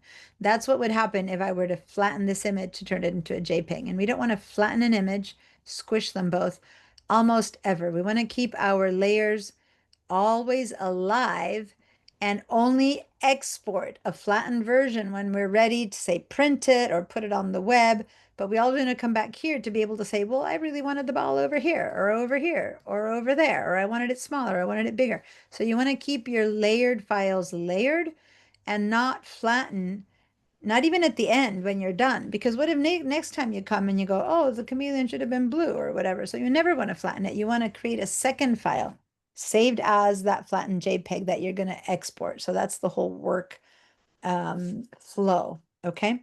So now this one is going to always be what we were going to call like the master image, the layered image. All right. So unless there's any questions, we're going to go ahead and turn off the eyeball layer for a minute. The ball, turn the eyeball off on the ball layer. And we're going to select the chameleon layer, and we're going to have to work on the chameleon layer to separate the chameleon from its background. Now, I'm going to show you something that I'm later going to undo.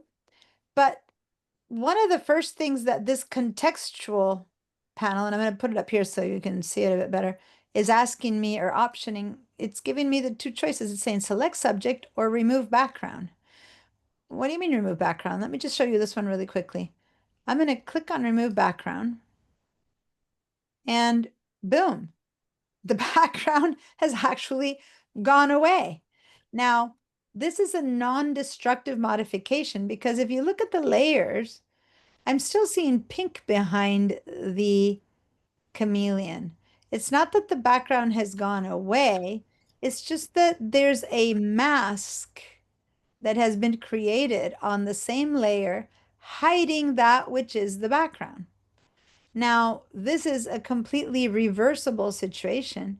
I can get rid of that mask. And in this case, we're just going to undo. And one way to undo is do Command or Control and then tap the Z. And my layer is gone. My mask is gone and it's back to being layer. But that's really undoing it. It's not the same as it being doable or not doable. Let me just show you once again. I'm going to remove the background again for a second.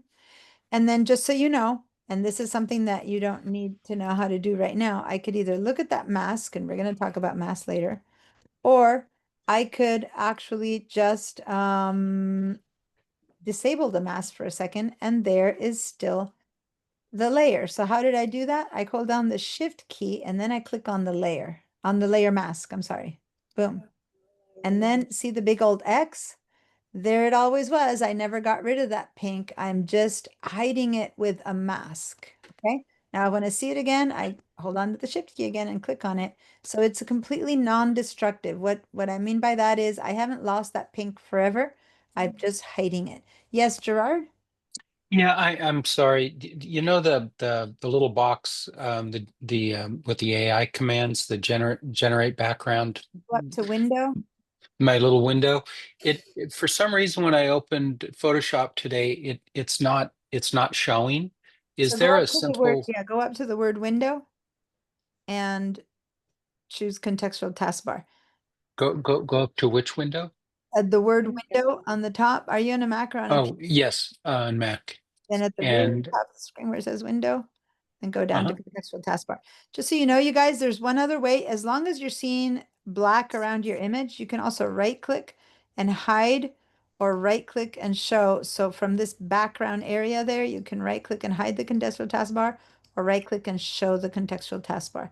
But if you know, it's not giving me that option. I'm sorry. Oh, if you are zoomed in and you don't see any background, then you don't have that choice. So you need to zoom out to have that, and then you can. I'm zoomed out and it's contextual back. All right, so go ahead and share your screen so I can see where it might be hiding. So now everyone, please give me a, let me clear your answers. Yeah, give me a yes if you've been able to create that mask to remove the background. All right, so let's head up to click on your Photoshop first because window is part of Zoom. Yeah. So click on your Photoshop first. Yeah, window. No, yeah, there we go. Window and contextual taskbar. So it looks like it's there somewhere. Go ahead and turn it off all the way to the bottom, all the way to the bottom, and then one above. Yeah, turn it Oh, off. there it is. And then turn it back on. Where was it hiding? Might be behind something. It's behind something. Do you have a second screen? Oh, you know what? That's what happened. Yeah, sometimes it goes over to your Thank second. you. There you go. You're Yeah, welcome. that was so easy. Sorry. No, it's just that until I see it, I have to see it to see what could be happening. No, I remember. Thanks Thank for you. sharing. You're welcome. All right, guys. Was everyone able to remove that background? Now, that's only a portion of what we were trying to do. And it's not really what we were trying to do because I told you that I wanted us to see the ball behind the chameleon, which now I can do. Let's put the ball behind the chameleon and yay, there it is. Ball is behind the chameleon. But I said that I still wanted to see the pink background. And right now we can't see the pink background. Still, that's a good step forward, right? And in fact, not only is it a good step forward, but I want you guys to do your first screenshot for the class. I want you guys to do a screenshot, and this is important. I'm going to teach you what kind of screenshot I want. I want to see the ball behind the chameleon, but the screenshot also has to include your layers. So if I were to start my screenshot right now, Shift Command 4, I'm going to start from here, and I'm going to scroll all the way there to capture the layers. And then I'm going to head over to the Padlet and I'm going to go ahead and post the chameleon with, see how it shows up with the layers? That's what I want. I want to see your work. And this is where I see your work. And I'm going to say, layered file.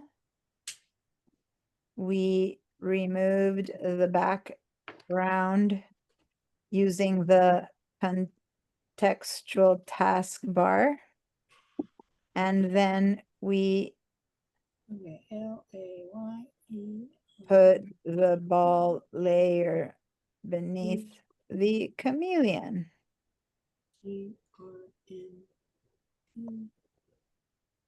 We dragged the ball layer beneath the chameleon. So that's basically all we've done. Go ahead and do you need the link for the Padlet again? I'm going to put it in the chat one more time. And this is what I need you to do. Let me, while you guys are doing this, if you have any questions, please let me know. Yes, Sharon? I am not able to remove the branch. Okay. So when you said remove background, it left the branch in place? Yes. Okay, because remember, this was just one button and it did whatever it did. Go ahead and share your screen. I want to see why, because that branch technically should have been easy for Photoshop to remove, but maybe there was something selected. Can you share your screen so I can see what's up? Okay. This Also, one? because I want you all to get accustomed to sharing. So first you click the first share button and then the bottom here we of go. the next screen, share again. Yeah, I know for some of you guys, it's been a while since we had our last class. You need to be reminded how to share. Okay, so that's interesting. Go ahead and go to your, and this is good for everyone. See what I mean about this teaching everyone? I want to remind everyone where the history tools are. So do you remember where the history is for you to go backwards on history? Yeah, up at the very top choice, which is like the backwards arrow. Let me, I gotta move some right things around. there. Okay, here. Yeah, so click on that. Yep, and Well, how come nothing's happening? I don't know. Nothing's happening. That's bizarre. Why aren't your tool, your history showing up? Yeah, why not? Well, nothing's happening. Oh, come Wow. on. Which is why I'm thinking something's weird, because it's rare that this ball would, that this wouldn't have. Can you go ahead and do, are you on a Mac or on a PC? PC. Can you do Control Z? Control Z a few times to undo, undo, undo until we lose that. One more Control Z. There we go. Now select your chameleon again. And the chameleon layer. Right here. And then I just want to make sure, go up to the word select at the very top, up here, and make sure that there's nothing selected by doing a deselect. No, there's nothing selected. Okay, go ahead and do the remove background one more time.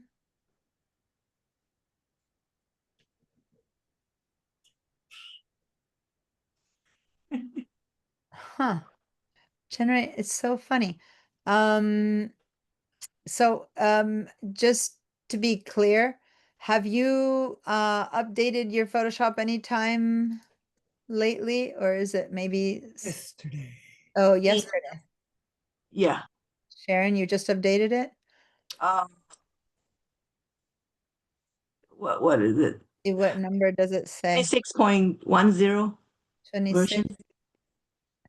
Okay, so I'm on 26.9, but I know that there's a new one up. I think it's 27. So that can be quite a while ago, because between 1 and 9, because the remove tool has been getting much better. And that's the only reason I'm guessing that maybe that's what it is. So after class, go ahead and update your Photoshop. But other than that, it doesn't matter. You know, keep the stick. But I'm interested in knowing why your history isn't working. You try the history again one more time now. Nothing's happening. That's bizarre. How about your other windows? Those are windows are working. Photography, would that help? Go for it. Yeah, but no, that's I don't think so. No, that's a separate. Well, look at that though. It did work. All right, so that's your history tools. And but anyway, now that's okay. Go ahead and move the ball background and don't worry about trying to get the perfect setup right now. Just put the ball behind and take your screenshot, like turn on the ball layer and then put it behind the chameleon and do your screenshot. So drag the ball layer below, go to your layers and drag the ball layer below the chameleon layer. Yep. And then do your screenshot of all of that. Okay. I'm going to stop your share and we're going to get it. There's so many ways to do selections. I'm kind of teaching you about layering and moving things around right now, but yeah, we can get to the point of getting just the cricket or just the branch or just the chameleon or, just the background. But right now we're just kind of, doesn't matter if the chameleon has stick or not, but it might be that the remove tool between 26 and 26.9 has shifted quality. Yes, Mary Ellen? Yeah, I updated this morning, so I'm on 2610 Yeah. and mine kept the branch as well.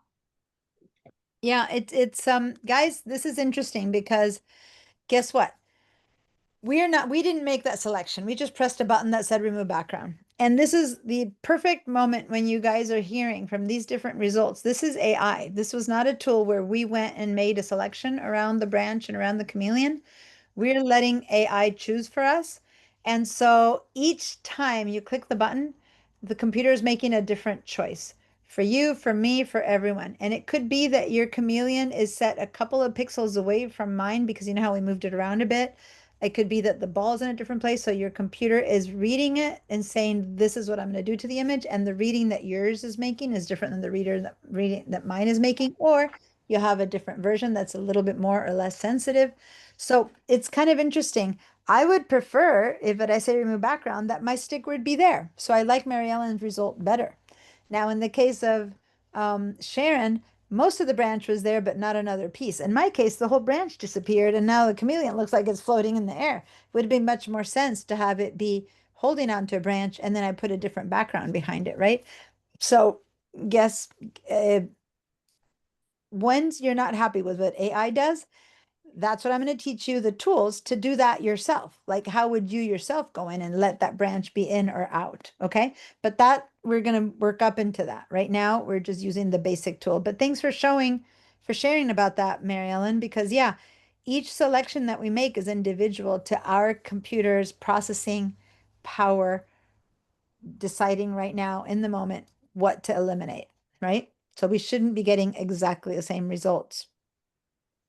Hopefully near enough, but in this case, that's 3 different results. Mine disappeared completely, Sharon's disappeared partially, and yours disappeared, and yours was left there completely. And that's only 3 of us. I don't know who else has a different a solution or something else that happened.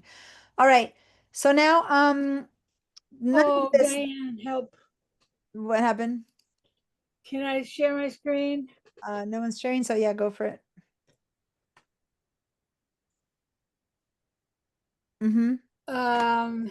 Okay, what I You're did hiding, hold on. was You're hiding your mask. Is that on purpose? Or no, you have a mask on. what I did was that. All right, so you generated a background, a fake background. That's AI generating a background. Right. You put the ball on it. You could also put the chameleon. So if I turn off the eyeball and turn on the chameleon, chameleon still has its background. But so you would have to select the chameleon lost the layer. ball. Hold on, select the chameleon layer, and I'll show you why. Because the chameleon layer has no mask. You see that? So the pink background is still attached. And the ball and the palm leaves are hidden by it because it's a solid layer. So if you want to see things through, you need to remove the background on the chameleon layer. So you need to have that one selected. Go ahead and make sure you have the chameleon layer selected. It's selected. Now go and say remove background on the chameleon. And now you're seeing the ball, but you're not seeing the jungle that you created because the eyeball is off. So go turn on the eyeball and now you'll see the ball. Thank you. All right. No, that's great. Thanks. Because these are the kind of things that people, when you play around, need to remember, like the ball doesn't need a mask because the ball is already masked. The ball is cut out and you have a mask on it. So you might want to just drag the little mask portion of your ball to the trash so that that ball mask disappears. You know, the layer that had a mask. Just the mask on the ball? Yeah, because your ball was already the ball was already cut out. The ball had already been cut out and came in as a ball without a background. Thank And on you. the other hand, you're welcome to come in. On the hand, we're not letting it completely Delete mask to, all right. I'm looking at uh-oh. Yoshi who sent me a message.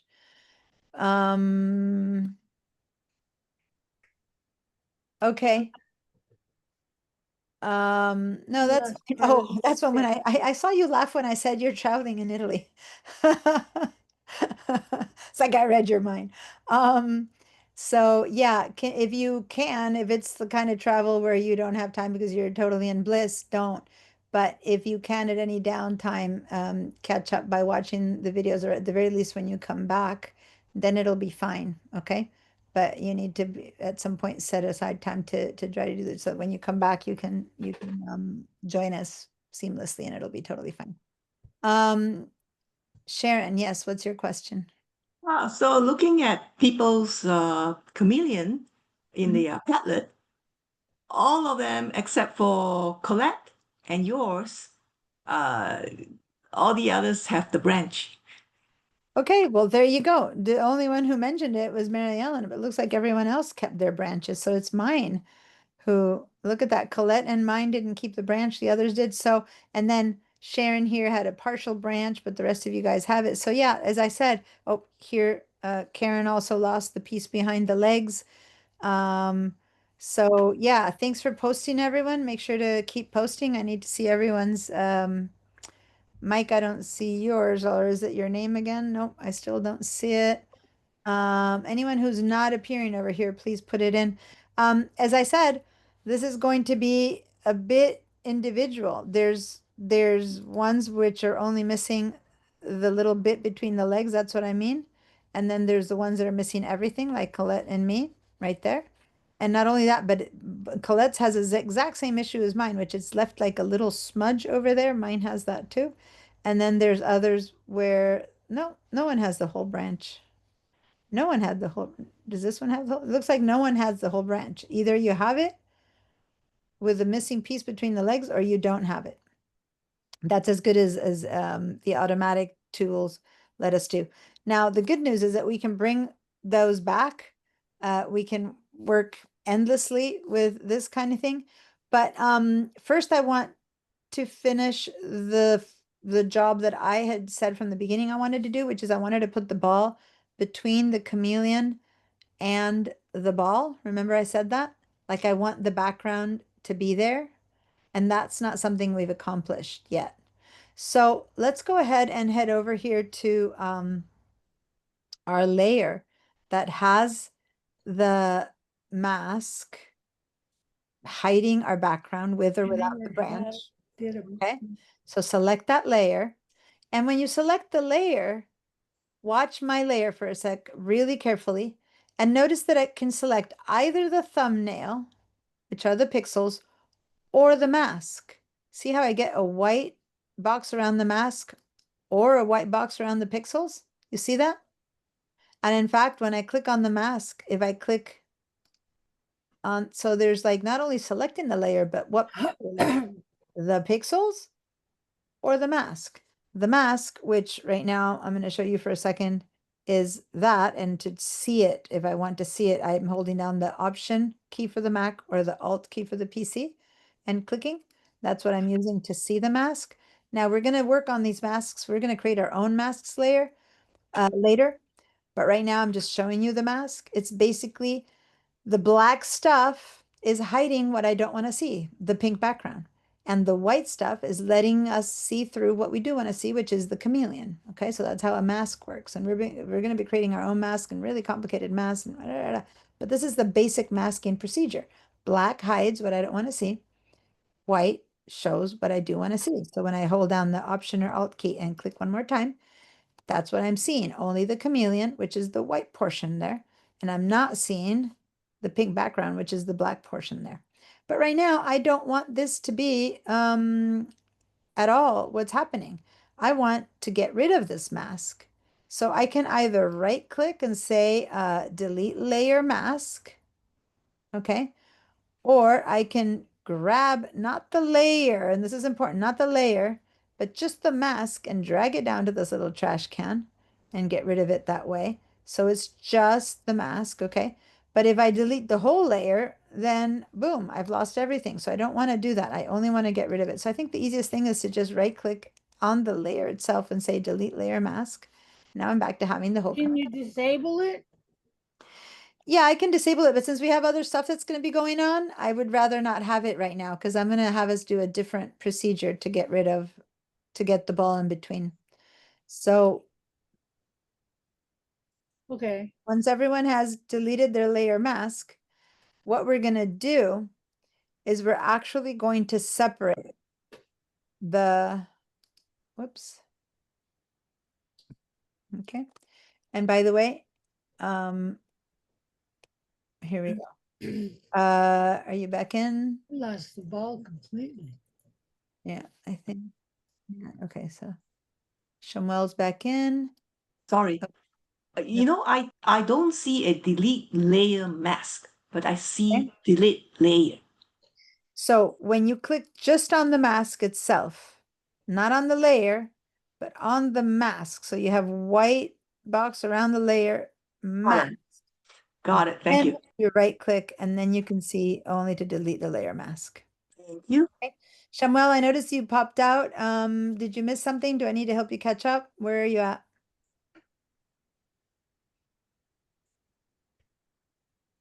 If you can just check my image that I uploaded and tell me if there's anything I need to do. Okay, let me see. You're good. The only thing here is that just like Barbara, you also applied a remove background to the ball, which there was no background to the ball, so that's unnecessary. That said, go ahead and what I was just teaching is how to get rid of these. So you might as well go ahead and right click on both of these because right now we're getting rid of both for a second because we're going to do something else. Just right click just on the layer mask portion, right click and say delete layer mask. The ball one because it was unnecessary and the chameleon one because we're going to move on to something else. But yeah, other than that, it's looking good. Okay, so now back in Photoshop, now I have no layers. And what I need to do is I need to separate this guy from its background, but I need to keep both as opposed to removing it, right? So one option I have, again, in this little contextual bar, is to select subject. Now select subject in this image is going to be easy because come on, there's not like it's a complicated. If I were to say select subject to this, it would be like, I don't know what's a subject, right? But in this case, it should be easy. That said, some of us might get the stick and some of us might not. Let's see, I'm going to click on select subject. And the computer chose, in my case, the chameleon again. It did not choose the stick. What happened to you guys? See how I have a marching ants going around my chameleon? That's an active selection. See those little guys that are going around? They're called marching ants, and that's an active selection. So the computer has selected my chameleon. What happened to you guys? Did you get the chameleon and the branch? Yes, chameleon Yeah. branch. Well, it's probably, again, it's the fact that we're a version away or something like that. I'm not going to bother too much to get chameleon and branch right now, so stick with whatever you got. It doesn't matter if it's chameleon and branch or just chameleon. But what I'm going to have us do is I'm going to have just that portion that is selected, I'm going to duplicate it. So the selection is going to get duplicated. So watch for a minute what I'm going to do. I'm going to do a shortcut, Command J or Control J, which is the shortcut for duplicating. And just look at my layers. Look at how now I have a chameleon. If I turn this guy off, I have just a floating chameleon, but this time without a layer mask. I have cut this chameleon out. You see that? Equivalent to how the ball has been cut out. this chameleon has been cut out of its background. If I turn this one on, it looks like nothing has happened because it's exactly on top, which is good. If I move it, then suddenly it's a problem, right? Because I'm going to have another one underneath it. But right now, if I don't, and I do Command Z to not move it, then they're in the right spot. So now I can grab the ball, put it in the middle, and boom, now I can have the ball in between the chameleon and the pink background. Because really what I did is I put the chameleon on top of the chameleon. Does that make sense? Hmm. All right. So if this worked for you, let me double click the layer and call this one a second chameleon. Right? What's the Windows command? Control J. Now, the problem is going to happen if I certainly move the chameleon a little bit and suddenly it's all gone to pot. So there's ways to fix that. But right now, the easiest way to fix that is by linking this and this layer together so that if I move one, the other one moves. Okay. So I'm going to show you how to do that. And then we're going to do another screenshot. And then I'm going to let everyone go who knows how to get to the class files and download the files and be ready for next week. And then everyone who doesn't know gets to stay until the end of class and we're going to get the class files set up. Deanna, So, sorry. So you had us select the well, in this case, the chameleon and the branch got selected, and you want us to duplicate that, correct? yes, I want you to, what I had you do was you select, let me get rid of it. Yeah. Oh, I didn't get rid So of the background. That's my problem. so you select subject on the chameleon, and then you do Command or Control if you're on a PC, Command if you're on a Mac, and then you click on the letter J, and that doubles up just the selected area, which happened to be the chameleon. For some of you guys, is the chameleon and the ball. And then I'm going to alter the position of that ball, and I'm going to drag it down, and now I have my chameleon behind the ball, which is what I said at the beginning that I wanted to accomplish. Okay. Now, those of you who also have the stick taken out, you can move the ball down further down, but I can't because then my ball goes over the stick, which is kind of weird. But those of you from whom the stick came with you, then you can actually put the ball anywhere. But I'm going to leave it right there. And I'm going to double click and call this one second. Do you have to have the background removed? On the top one, yes, the background has been removed.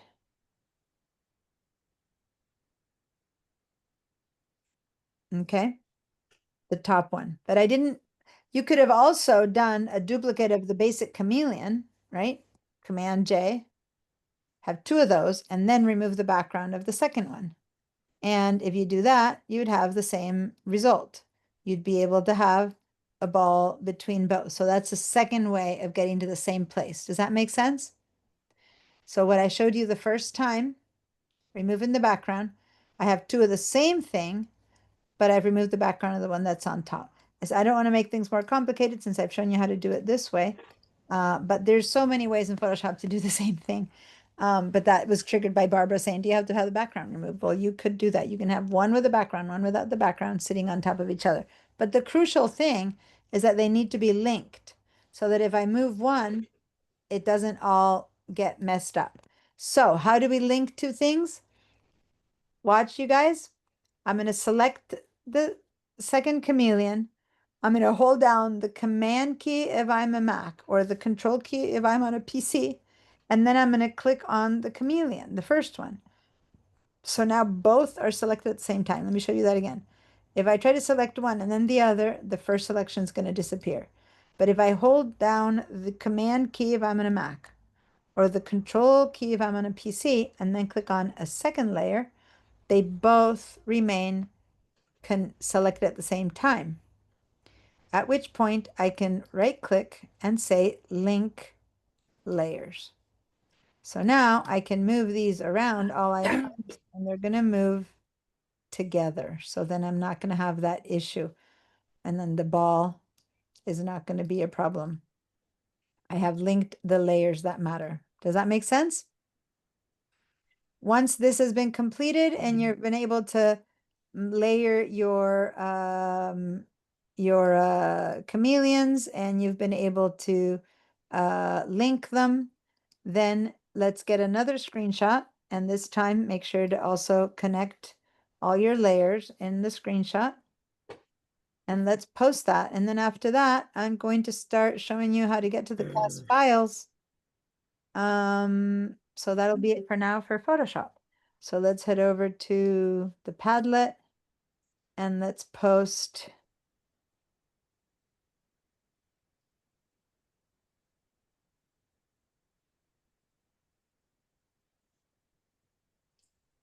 I didn't get it linked. Diana, Yeah. what was the control to link the two? Okay. I did to select two or to link them. I selected the two. Okay, then I did a right click and called it link layers. Okay.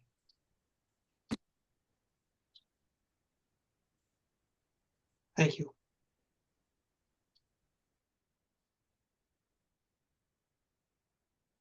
Oh, I lost part of it.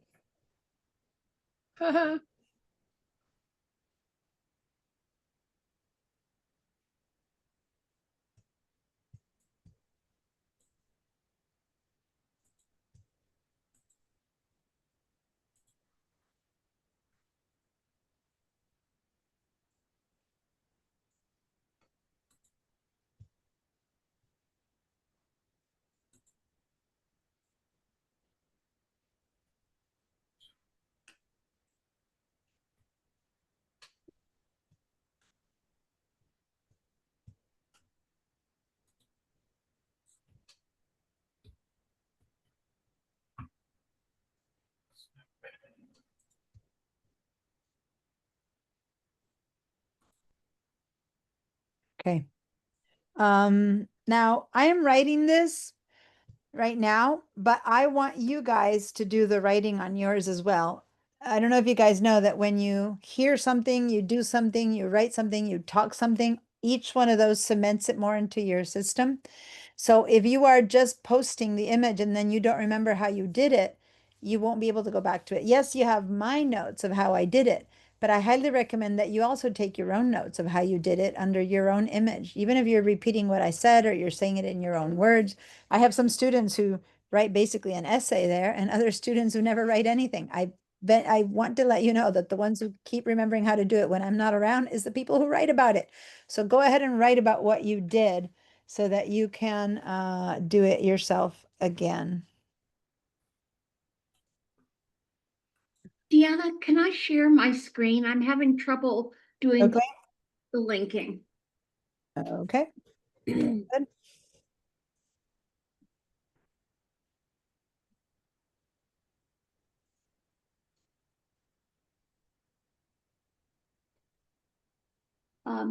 So I'm doing command. Oops. No, you have to select both first. So first you select one of the layers that in question. Yeah. Select one. Okay. No, you're double clicking. So say cancel. Okay, simply select. Now hold down the command key and select the top chameleon. There you go. Now you can right click. Oh, you still have your command key turned on. Let go of your command key because you're done selecting. Now right click. Okay, go ahead. Somehow you keep losing the second selection. Go back down and select again. Command key held down. Click on that one. Now let go of the command key. You're done. You don't need the command key anymore. Okay, do you know how to right click? Yes. Okay, right click. Now you're right clicking on the word. So no, you keep losing it. Okay, so I'm going to show you a different way. Select and command, select the bottom one. Okay, plan B, if for some reason that's not working.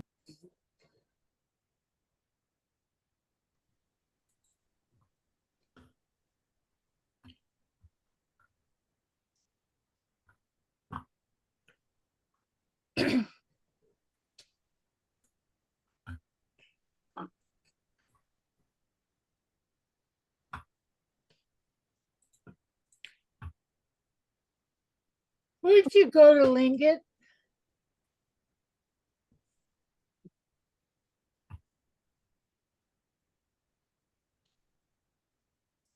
right there. Right.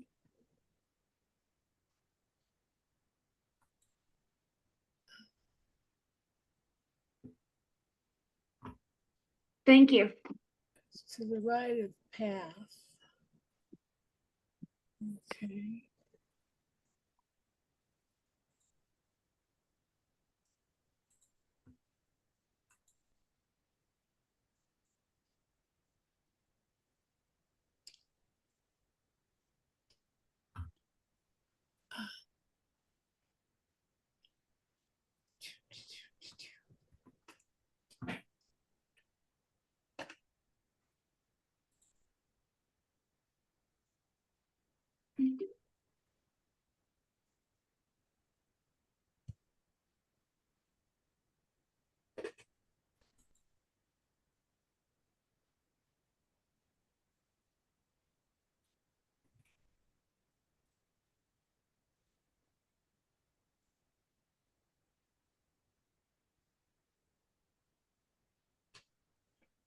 Okay. Then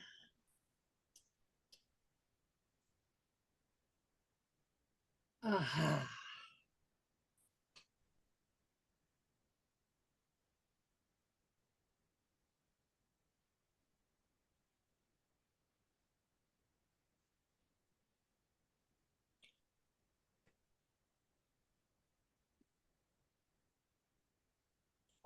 Oh, I lost this part of the stick.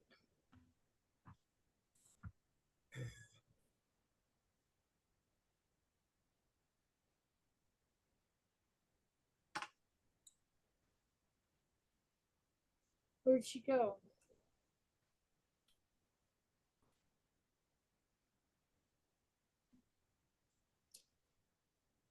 Deanna, you're muted. I was saying, Maria, I can't hear you. You're muted. Thank you, Mary Ellen. I was like, Maria, I can't hear you if you're talking to me. You're muted. When you see my mouth moving and you don't hear me, please speak up like Mary Ellen did, because I have no idea you're not hearing me. So Maria, yeah, what's your question? Yeah, Miss, that's teacher at the right here. Can I share my screen? Yeah, go ahead and share your screen. Okay.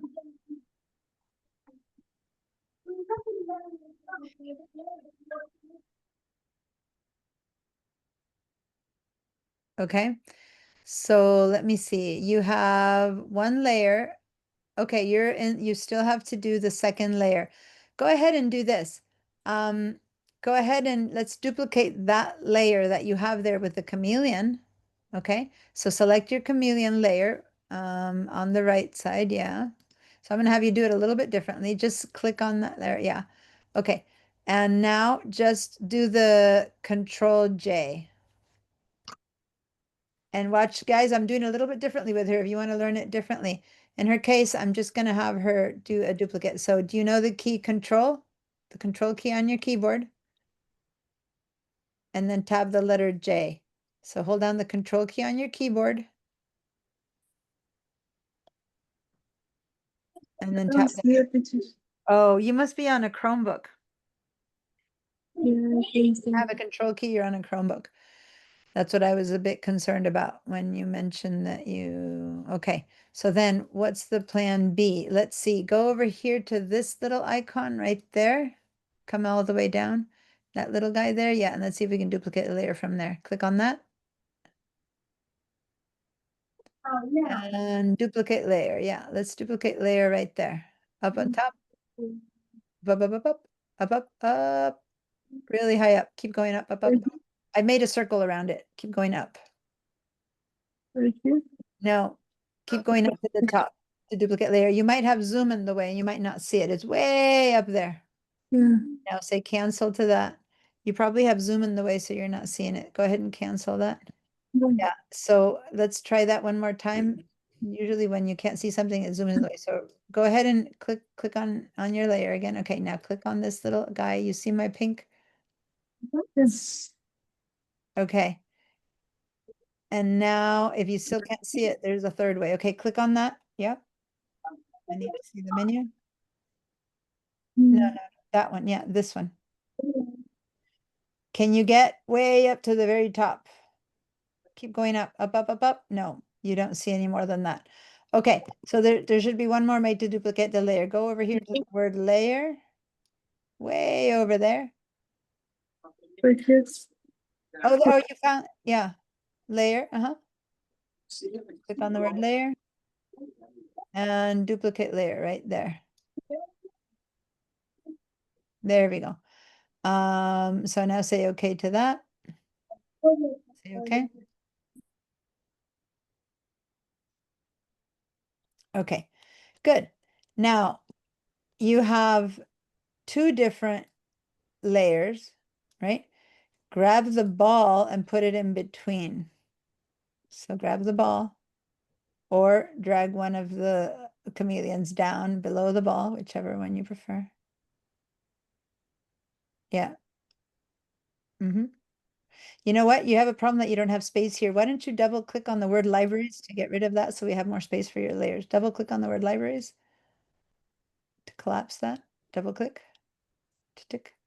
There we go. So now you have space to move one of these down. Yep. Perfect. And now what you need to do is you need to get rid of this second mask so that we can see the pink. So now right click on that. Can you do a right click on a Chromebook? I don't know.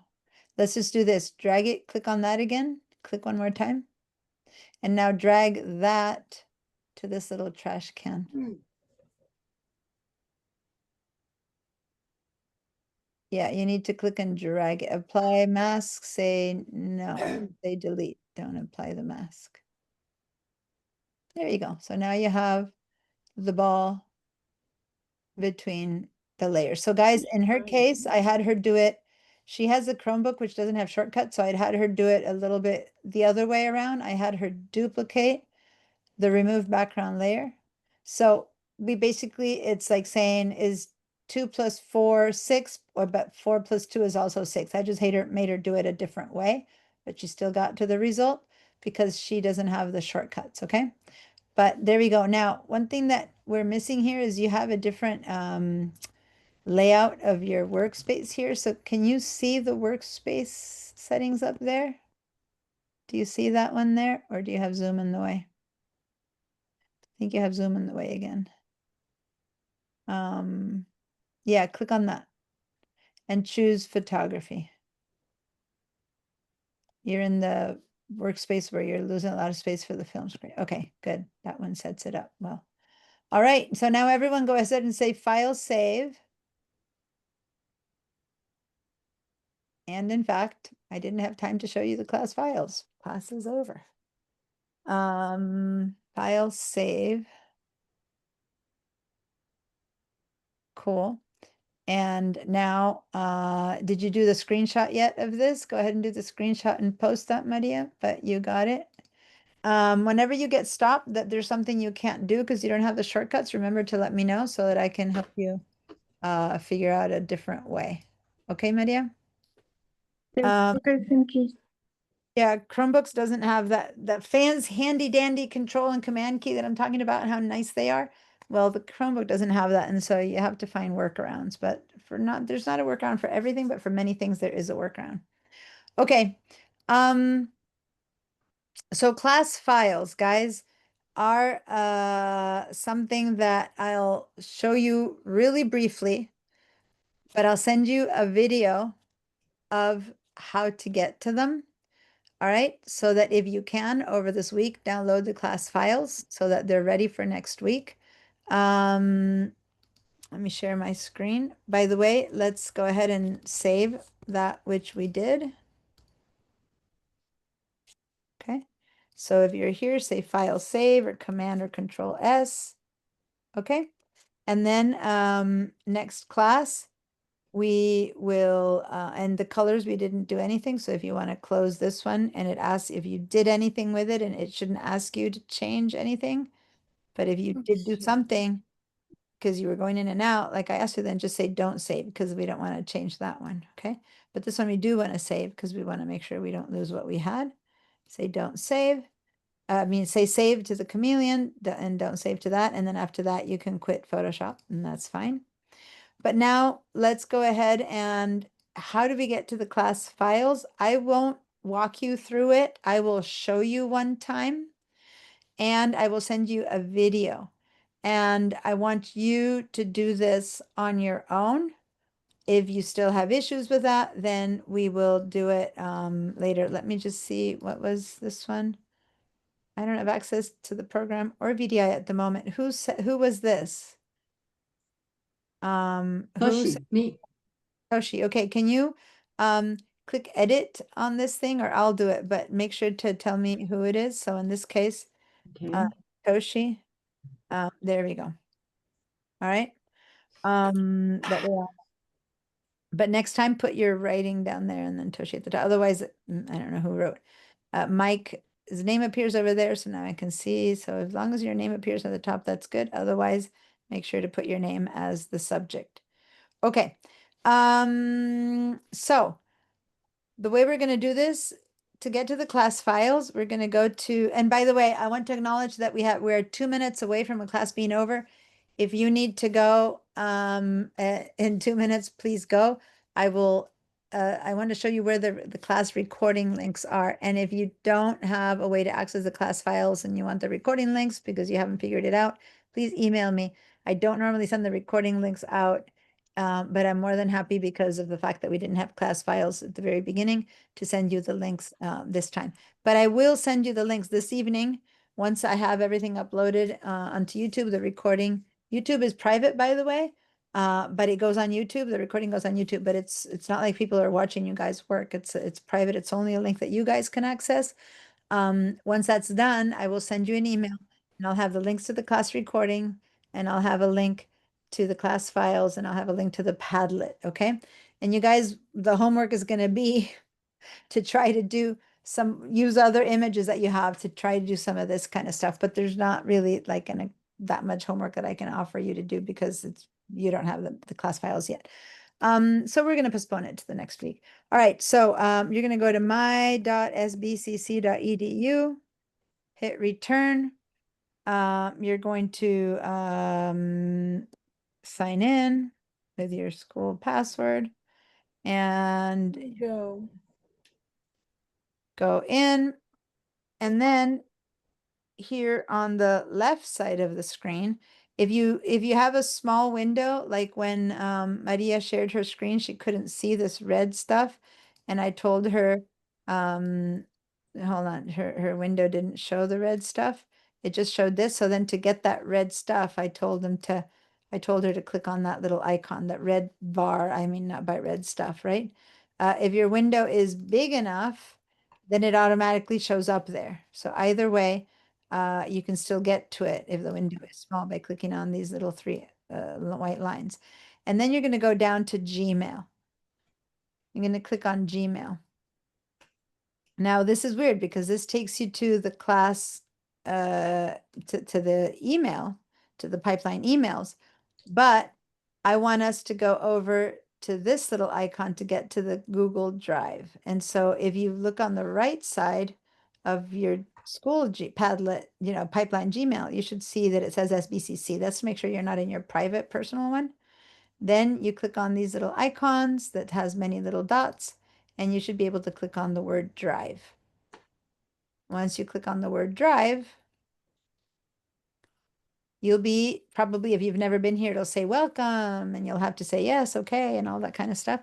But then on the left side, on this sidebar, you'll see the word shared drives. Not to be confused with shared with me. Those are two different areas. I do not need shared with me. I need shared drives. So click on the word shared drives. And over here now you should be seeing the Photoshop shared drive. Cool, Sandy. I have a ton because these are all classes I teach, but you should have one, or if other teachers use it as well. In my case, I say now you could be seeing it as words like this, Photoshop shared drive, or you could be seeing it up here as icons. Either way, words or icons, it's the same thing. You should see the words Photoshop shared drive. Double click on Photoshop shared drive. And here we are. These are the class files. Now, icons or lines, either way, it's the same stuff. The top thing says Fall Photoshop 2025 Photoshop class files. If it's words, it says Photoshop class files. This is what you need to right click and download. This folder, you have to right click and download. And that's what I want you to have ready for next week. Right click and download these class files. Okay. Download. Now, I'm not going to do anything with those files today.